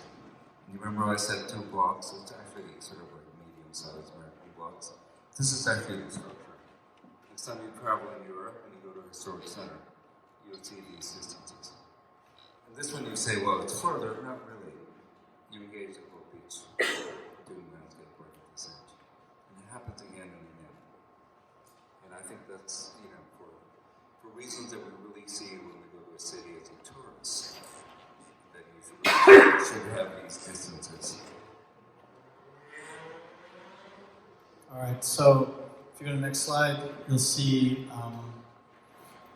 we were starting to think about if you were to build some building, whether it's a pool or something else, clubhouse kind of facilities, we were starting to think about Coast Guard stations as possible, architectural inspiration. There's other kinds of buildings that could be looked at, but one of our points is to keep it simple and yet also native to the landscape. So again, you're thinking about the common landscape, including the building types. These are in different places here on Lake Michigan, of course.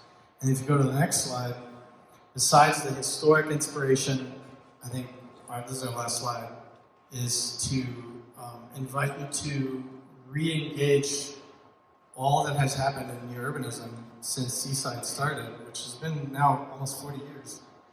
And there's a lot of knowledge that's embedded in that movement, and a lot has been done. So these are different projects, all that I think Douglas has worked on all of these. This is Havisham, South Carolina, and they borrowed from local vernacular, simple buildings to build, common facilities. That is something that possibly could be done. You can see the water here, possibly at Lake High for some kind of clubhouse-like situation. But the pictures on the top, one of them on the left is Rosemary Beach, which is near Seaside, and as well as Alice Beach, which is also near Seaside. Different projects, but same fundamental spirit, in the sense that the common areas become fundamental to the landscape and to the identity of the place. And so, whether you're playing like bocce ball or croquet or whatever it is, you're not just in some leftover space. You're actually in some of the most memorable space in the whole project. And the picture on the left, that green in Rosemary, that's a place where weddings happen all the time. And not that you necessarily have to allow weddings to happen in Beachwalk, but whatever kind of event that you want to hold, is it in residual space, is it in the leftover space, or can you build more value by actually shaping common areas as core to your visual identity and the common landscape that's throughout your project already. So I guess what we're saying is the vision of the project and a lot of the execution has been really great. And so it's sort of a reminder to sort of dovetail back into that original vision and keep moving forward. It's just a practical thing. When we say you probably need a beach club, or we highly recommend it, we're not saying hire a normal architect, because they won't deliver something as simple as this, or even simpler, which is what you really need. In my experience, you say beach club, or pool club, or country club, and weird things happen because architects do the last thing that they've done, and then it becomes really convoluted. There was a design thing that we were doing in South Korea, and I realized that people were just not getting in what we were talking about. And finally, the Turks and Caicos, which is sort of remote, but fancy in Cuba. And finally, I just went like, don't present it as a beach club, just present it as a great room. When you say great room, you just think of a very large, simple room with a dignified American architecture that you see in Coast Guard stations or the American wood vernacular. That's what we're talking about. There was a project that is still ongoing in Costa Rica, and we needed a beach club, and it was handed to an Atlanta architect, and he came out with an Atlanta country club, which you may or may not like, but it involves complex spaces, big kitchens, 45-degree angles, and 7 different types of room, 2 types of bathroom. We're not talking about that. We really are talking about an aesthetic that really, is more affordable, which is something that should not be scoffed at, which is a very general, dignified, large room. And then the bathrooms may be in the same space or in the back of the space. It can actually be in another building. It can be in another building that you move from another area.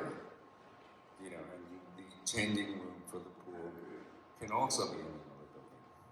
We're not talking about sort of agglomerating everything into one building with public functions in which the architect is getting a whole bunch of square feet and is trying to divide a very dignified space. You're in a dignified space, and everything that supports it is minor, and it's sort of cool, but secondary. So don't think of it in the same way that you think of your buildings, in a very appropriate club, let's just say. All right, well, that's the end of our presentation, and we're happy to engage in any Q&A or questions if there's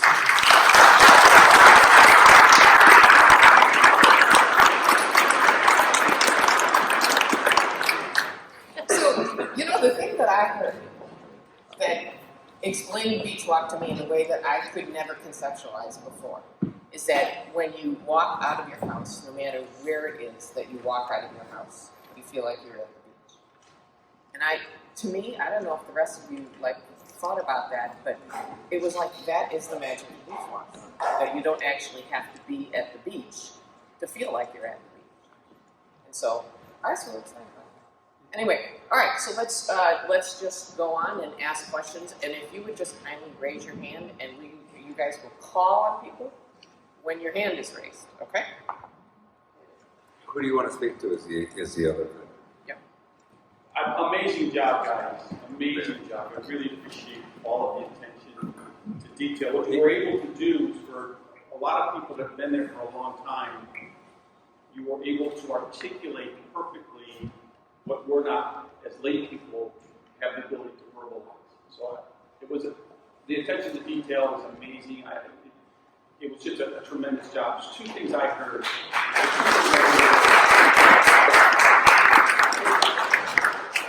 My big takeaway from this meeting was that I understood real estate value in Beachwalk, but you guys put it in a nutshell because you said that the amenities aren't necessarily the pool, and I don't know which one of you said that, but the amenities that are in Beachwalk is really the area between the public and private space that was so well thought out on the front end that creates that real estate value. Number one, that was amazing to me. That sort of hit home. That's the amenity that drives the value that you guys are talking about. Secondly, a lot of people that have been here for a long time weren't able to articulate, and you did it, is sort of the slippage, if you will, of the things that didn't occur on the back end that occurred on the front end. And a lot of us couldn't articulate that, and you did, how the theme has to be carried through all phases no matter what. And so I really appreciate all of your efforts in describing that. Thank you very much. Thank you. Yeah, and that doesn't mean there can't be variety between the front and the back, but the DNA has to remain. Yeah. What's striking, I took about 70 photos, which I was unable to, which I uploaded and so forth. We could have gone in, with those photographs, we would have gone in a lot more detail. You would have been here until 10 p.m. But one of the subtle things is that it is a DNA, but there were adjustments to every street.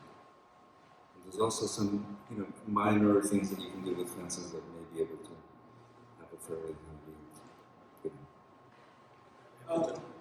I agree with Mike that, building on Mike's comment about this idea of slippage from one of the original concepts from now, and I agree that it hasn't been a lot of slippage, but you can see a little bit. How does Seaside go about keeping that from happening all the time? Is it because it's a municipality and they have very tight municipal codes, and we're a private enterprise, and so it's harder to do that? Or maybe the question is, how can we ensure that 20 years from now we're keeping that same standard?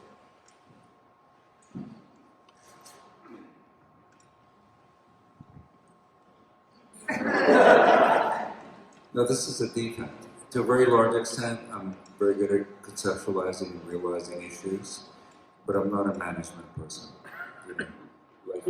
I generally stop working in town, and I'm not part of this. There's nothing nice about what I'm about to say about myself. But I see myself leaving I start towns, and I let other people take over the moment movements start happening. The moment there's a large meeting in which things grind themselves to a halt, and a management issue. So that's not my strength.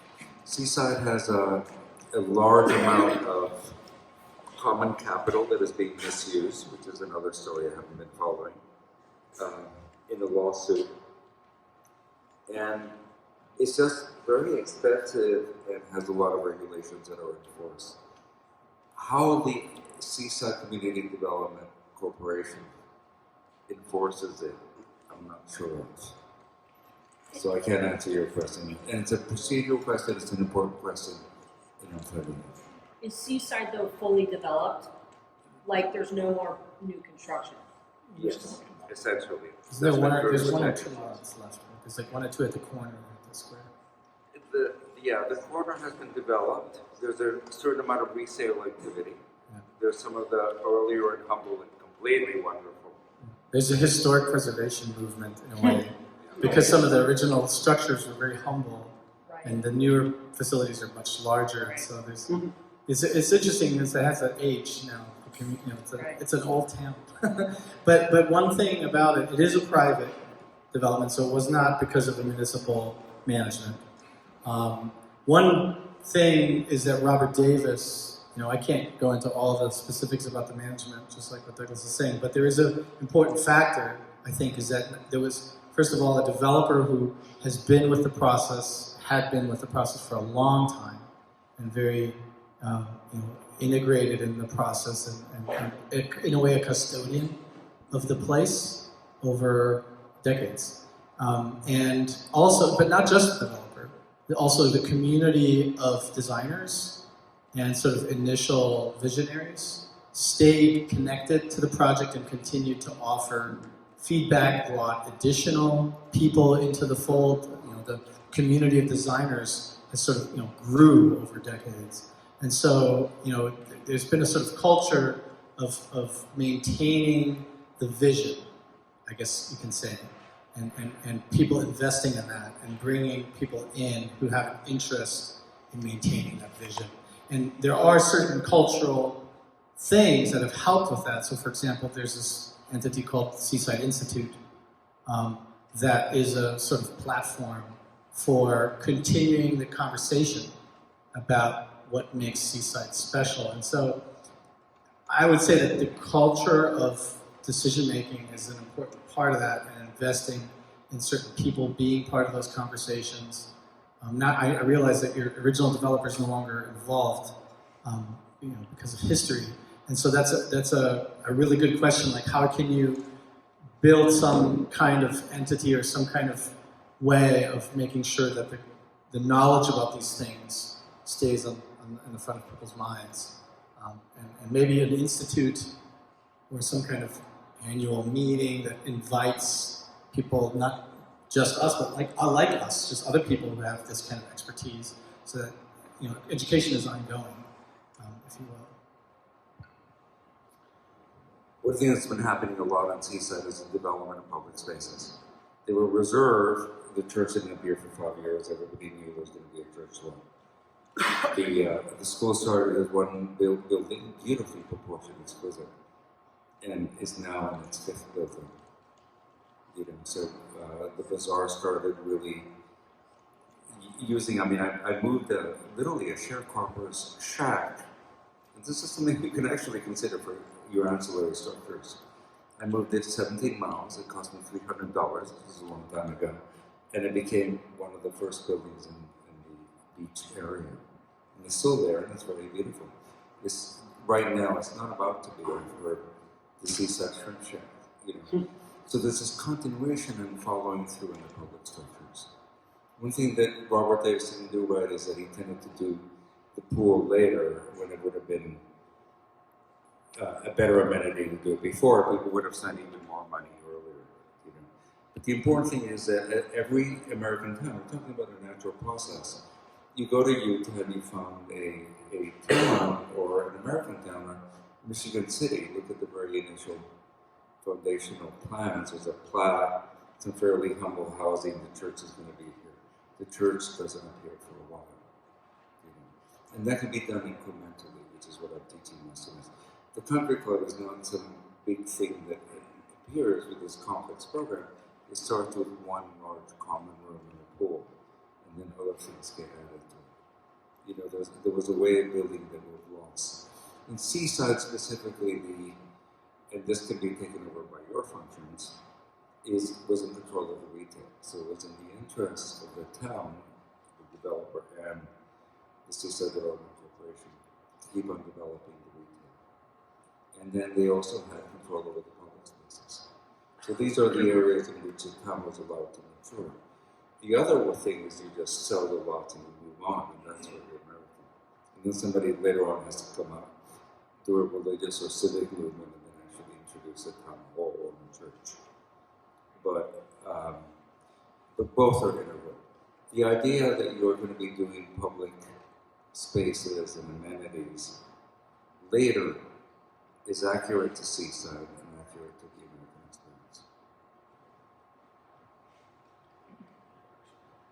Sorry, I think the lady in the back had her hand up first.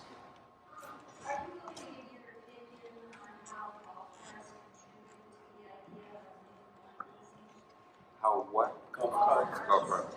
Yeah, the question was whether we're willing to give our opinion about how golf carts contribute to New Urbanism.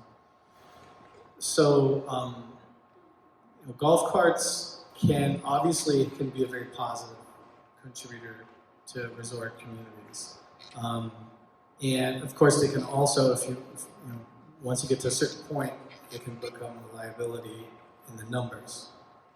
So the issue is not necessarily having golf carts, but just how many and how much space is there for them. And so, different communities cap the number of golf carts or cap it per lot. And so there's certain management strategies about how to limit the amount of golf carts. Certainly, I think the building at the circle that rents golf carts, I can't remember the name of the building, the tall 2-story building, right? Beachwalk Rentals. if there is rental happening, I think that would probably want to be managed very carefully by the community in terms of not just the numbers, but also where the parking for those happens, and how that is, how you don't suddenly end up with sort of just a lagoon of rental golf carts that sort of dominates actually one of the most important intersections in the entire community from an identity standpoint. And so, most of that is about management. Some of it is about design in terms of like where do you locate them. But those things can be solved. Probably not everybody will be happy, but they can be worked on. But certainly there should be limits if you're experiencing an excess. Do you know what Seaside Peninsula? It does, but there are not many, and I really don't know how they do. I was just dealing with this issue with a town that I started about 10 years ago. It's called Las Catalinas in Costa Rica. And I had students and me proposing this rational interface in the town. And these ways of where to park it so it doesn't dominate the streetscape and things like that, and how to traffic calm it, and how to do ramps that actually have little bumps so it's even unpleasant for the... And there was even a zonation about how there was no direct route for them to take, a series of... But every town has this applicable set of solutions.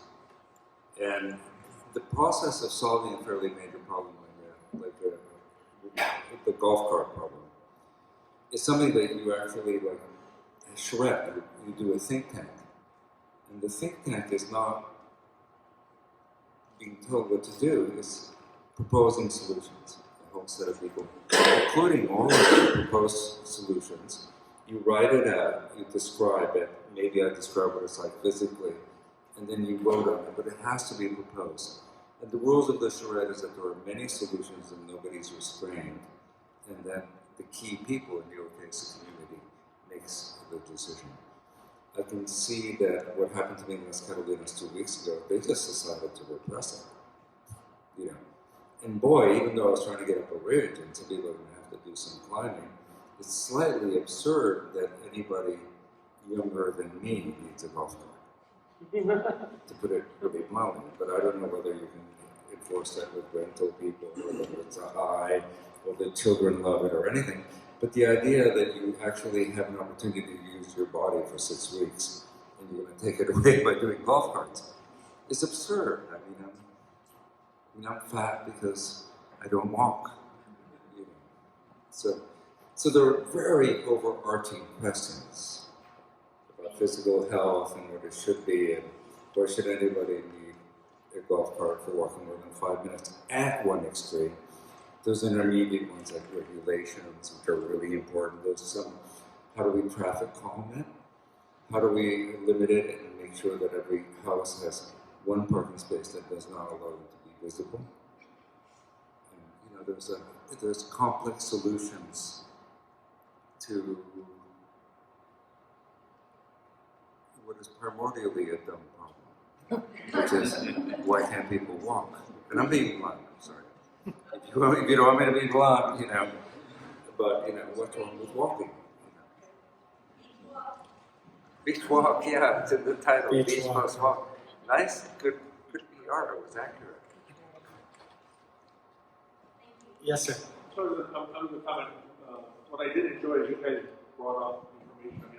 We've been there a short order, but we've been going to Beachwalk for a long time. So when you brought up information as far as when you're there every day, you don't see, and when you brought up the garbage cans, like sitting, and it's something that I think you just kind of after a while, you don't see it, but when you bring that kind of stuff up, I just want to tell you about that. But then, the other thing, since Seaside, you say, doesn't have alleys, where do people park their cars? I mean, because that's kind of our big thing. You showed, I'm on Mary Lane, so you show Mary Lane. Mary Lane's a very small street, and we don't have fences, a lot of it, because it's a new construction part of it, but where where do they park at Seaside? Where do people park their cars?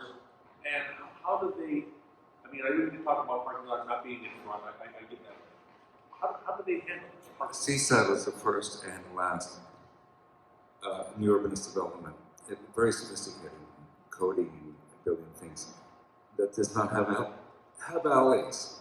It doesn't even have sidewalks.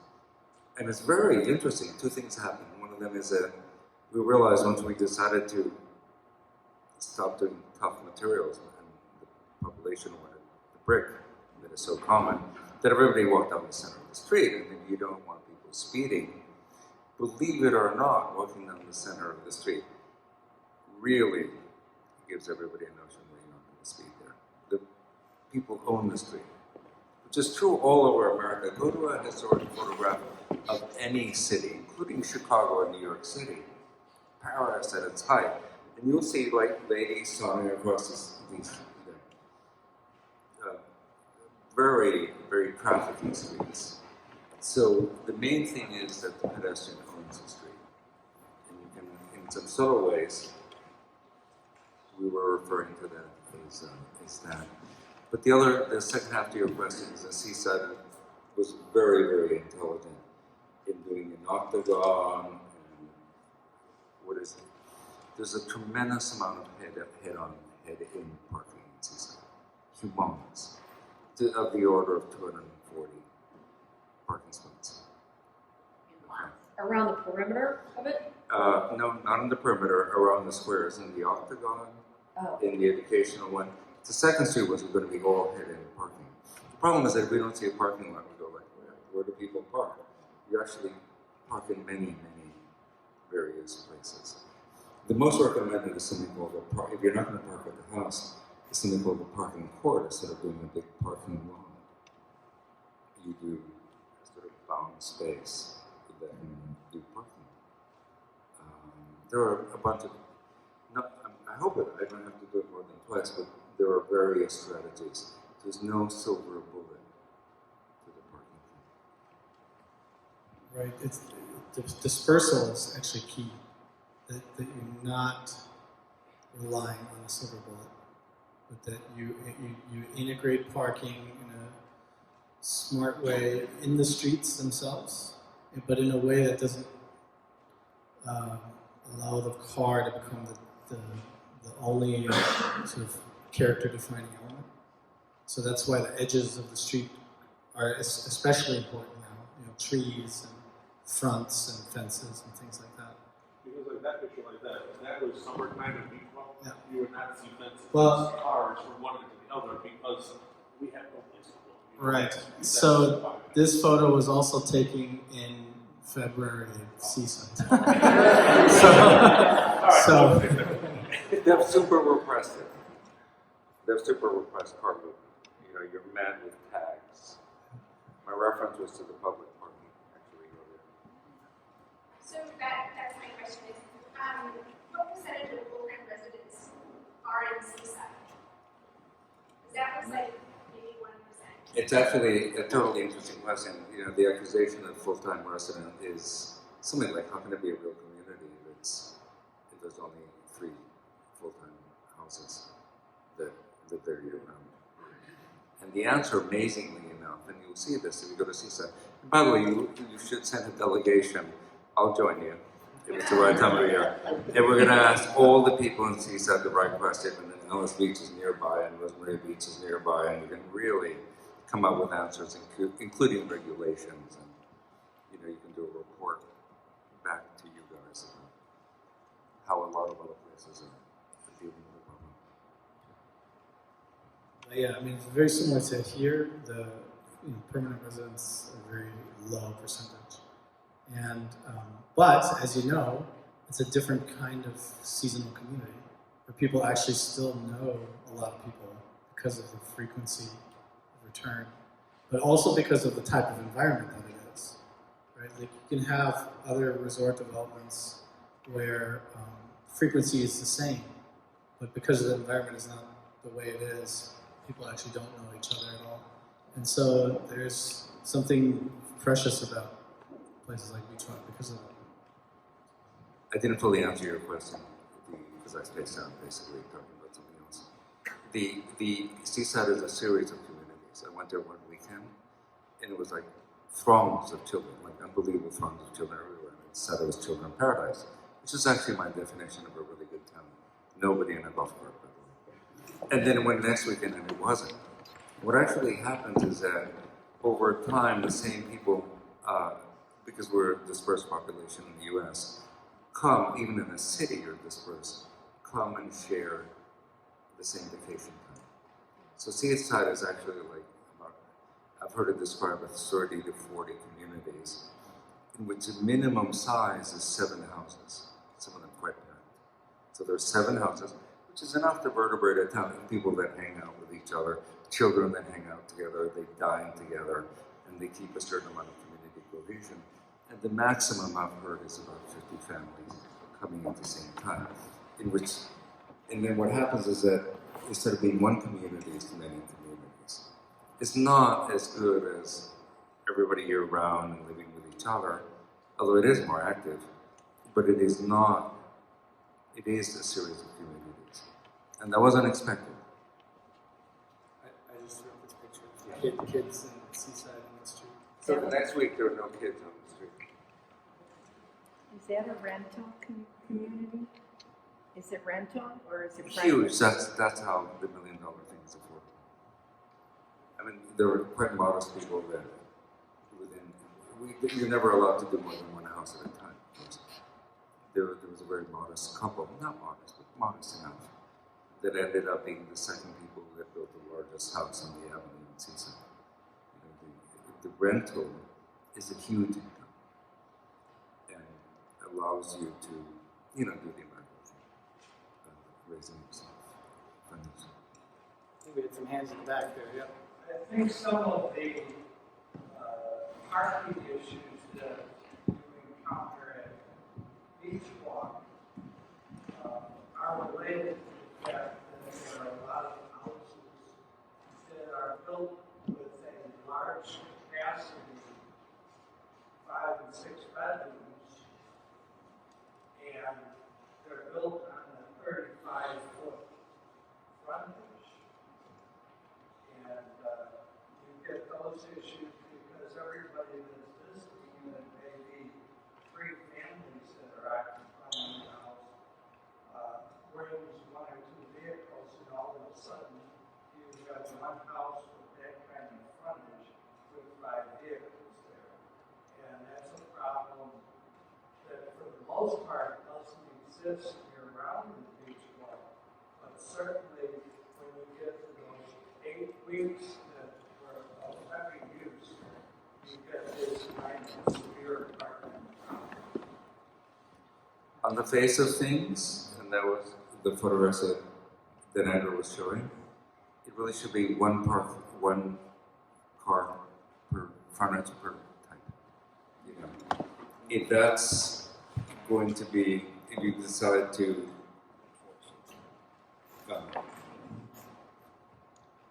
do golf carts, it becomes one golf cart, and then the cars have to be offloaded. There's this wonderful opportunity, which is a school parking lot, if you can enforce it. You may have to put a sticker, you may have to put teeth on your regulations.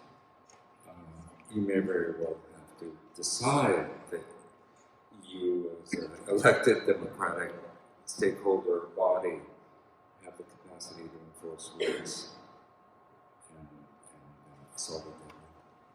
But I think it's reasonable to have only, to really declare that what you have is a walkable community, and just plain old, like, the more you start talking about cars, things become very confusing in the brain, our personal lives and what we do with central towns and what we do with communities, So if we go to the first principle, the basis of Beachwalk is that this is a walking town.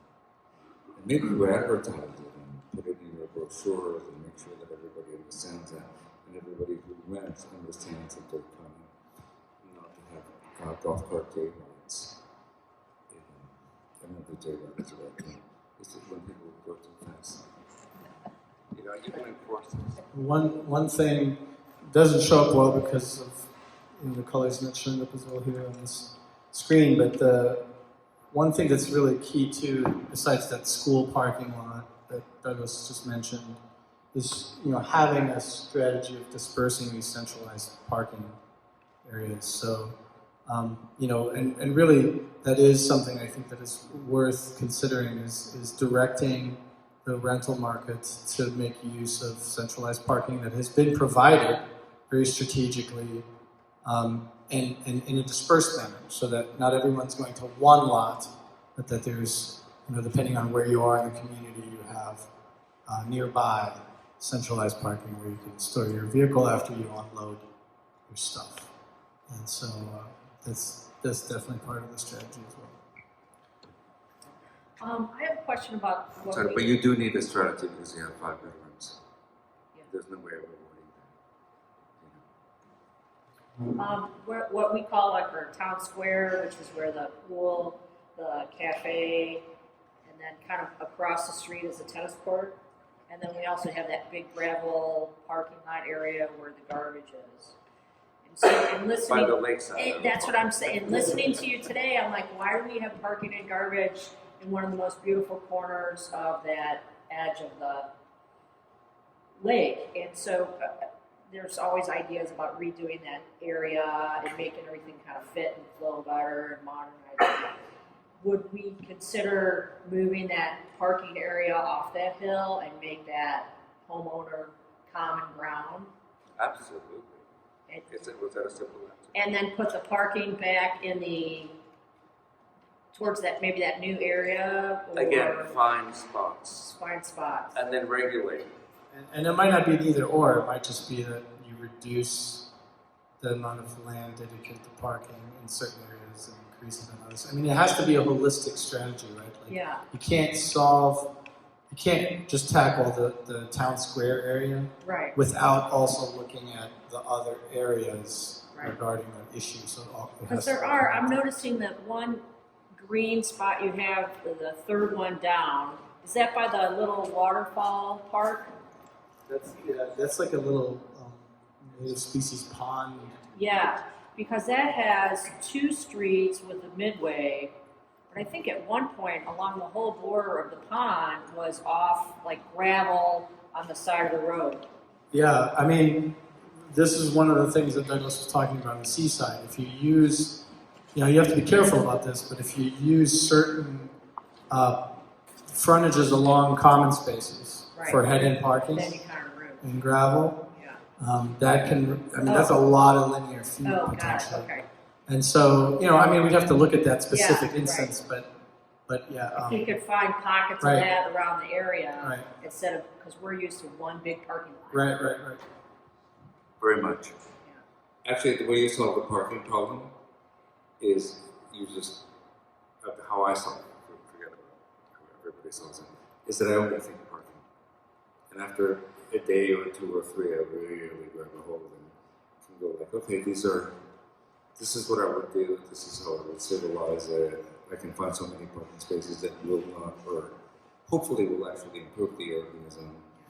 And then you know what the parameters are, and then the rest is enforcement. One more comment about the parking. Well, Maybe I'll pull up a picture. It's of very American to be worried about parking. Let me just say one thing, please. There's no great city that you will get on an airplane, or any great village that you will get on an airplane, or any great town that you will get on an airplane to see that does not have a parking problem. So parking problem is a huge indicator of quality, and we forget that. The parking lot he designed at Seaside, by the way, was partly, turned out partly as beautiful as it did. He mentioned the weddings that happened, because it integrates landscape with parking in a particular way. And so, the combination of even your parking lots can feel appropriate to behind the dune. Is sort of the point that I'm trying to make. So, yes. Two kind of point stroke questions. The first one I have is around parking, and in golf carts, the same point. It's the most well-designed 5-gallon bucket in the world will not allow you to put 10 gallons. The most well-designed one. The most well-designed 5-gallon bucket in the world will not allow you to put 10 gallons of water into it. Yeah. I think so. It's sort of two-pronged. One of them is how much can we actually accommodate?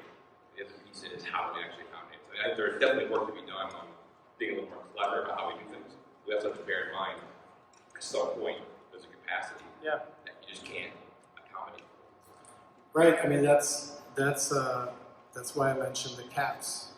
So, like this project I worked on actually with DPZ in the Bahamas, Schooner Bay, the Bahamas, limits the number of golf carts, and so, you know, talking about limiting is something that can be on the table. Probably should be. I know enough about your conditions that what I would do is that I would find all the parking there is, knowing that it's part of the fencing thing, so that your town will actually look better after I find more parking. And then you know what the parking is. Then you add in what is called the overflow parking.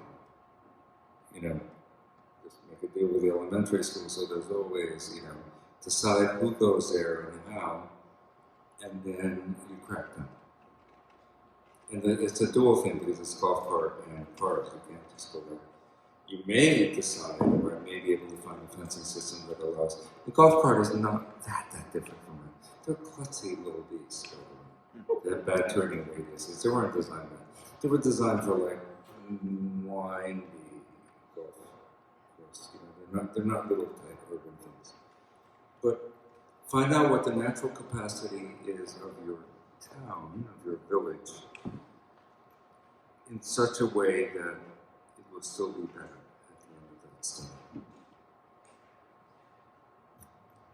You had your hand up.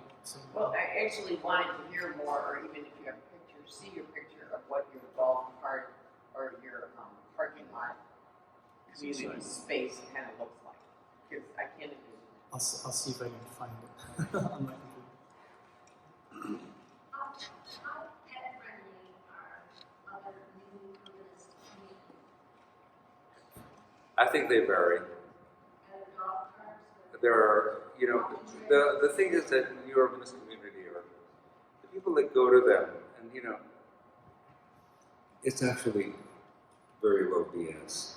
You actually do form a community, you know, and the community decides, but they tend to be tolerant, sort of. I remember when we started Seaside, for every human fountain, water fountain, we're going to put on a dog level, and we started immediately saying, oh, there are two communities in Seaside. One is a dog community. Dogs are really good at community.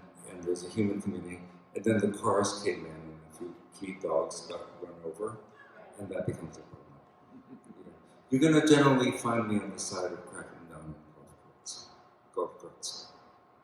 You know, they're dangerous. I mean, who wants a speeding 17-year-old beside a 6-year-old child? I mean, it seems like such a complete no-brainer for me. You're creating Beachwalk, which should be ideally for children, because we're all brain damaged. You know, we work hard, we have stresses, we become repetitive with age. We want to go home and get into a bed and watch television, look at the computer. We're damaged people. Children are not damaged. They deserve their vacation, walking and playing. We also heard you had a valet service. So we've seen that implemented in some places as well. So instead of people owning golf carts, you know, having essentially a little system that allows you to be picked up. That's fun. So, any last questions or other comments? All right. Well, we thank you very much for your time.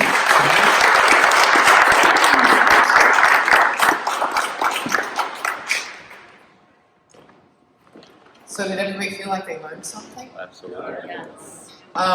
So as I said at the beginning, this is it's just the first of our series of conversations about this. Our next meeting, we're going to want to hear your reflections of what you heard here and what you want for Beachwalk as a community. We don't have that scheduled yet, but we will get it scheduled very quickly. And then we're going to move on from there. I know these guys are masters at charrettes. They didn't talk about those much, but I've done charrettes, and I think they really are a way to kind of get to, it's a process, to get to what your thoughts are and what could be done best. And so we might include that as just a way to kind of get everybody's thoughts and feelings. But I appreciate you taking the time out today on such a beautiful day to come here and listen to this. I hope that it was helpful. I don't know, I'm a little overwhelmed right now. There's so much for us to do. I have to thank the AARC. They are why this looks the way it does. The AARC is a committee that is the one who's imposing all the rules on how things look, and they really need our help and respect because they do a lot of very hard work. And so, anyway, thank you all for being here, and we will get to. I hope everybody signed in. We will send out a message via CMS as soon as we can about the next meeting. Just a small comment speaking in behalf of, but we're local, and then we're academic, but we're professors of practice. So this is really good for us. This is what I'm doing. I'm older. With the end of my life is teaching. But let me tell you, I can't teach without actually looking at real places. Let's get your graduate students on Yeah. redesigning our town square. Can we? Yes. We would love to. Yeah. We'll house them at Beachwalk, Okay. just like before. Yeah, that would be great. Let's do it. Let's do it. All right. I have to, the academy is a little bit slower than I would like it to be. So it may take a year. It's gonna take us a while to get the funds. Yeah, we're not quite as fast as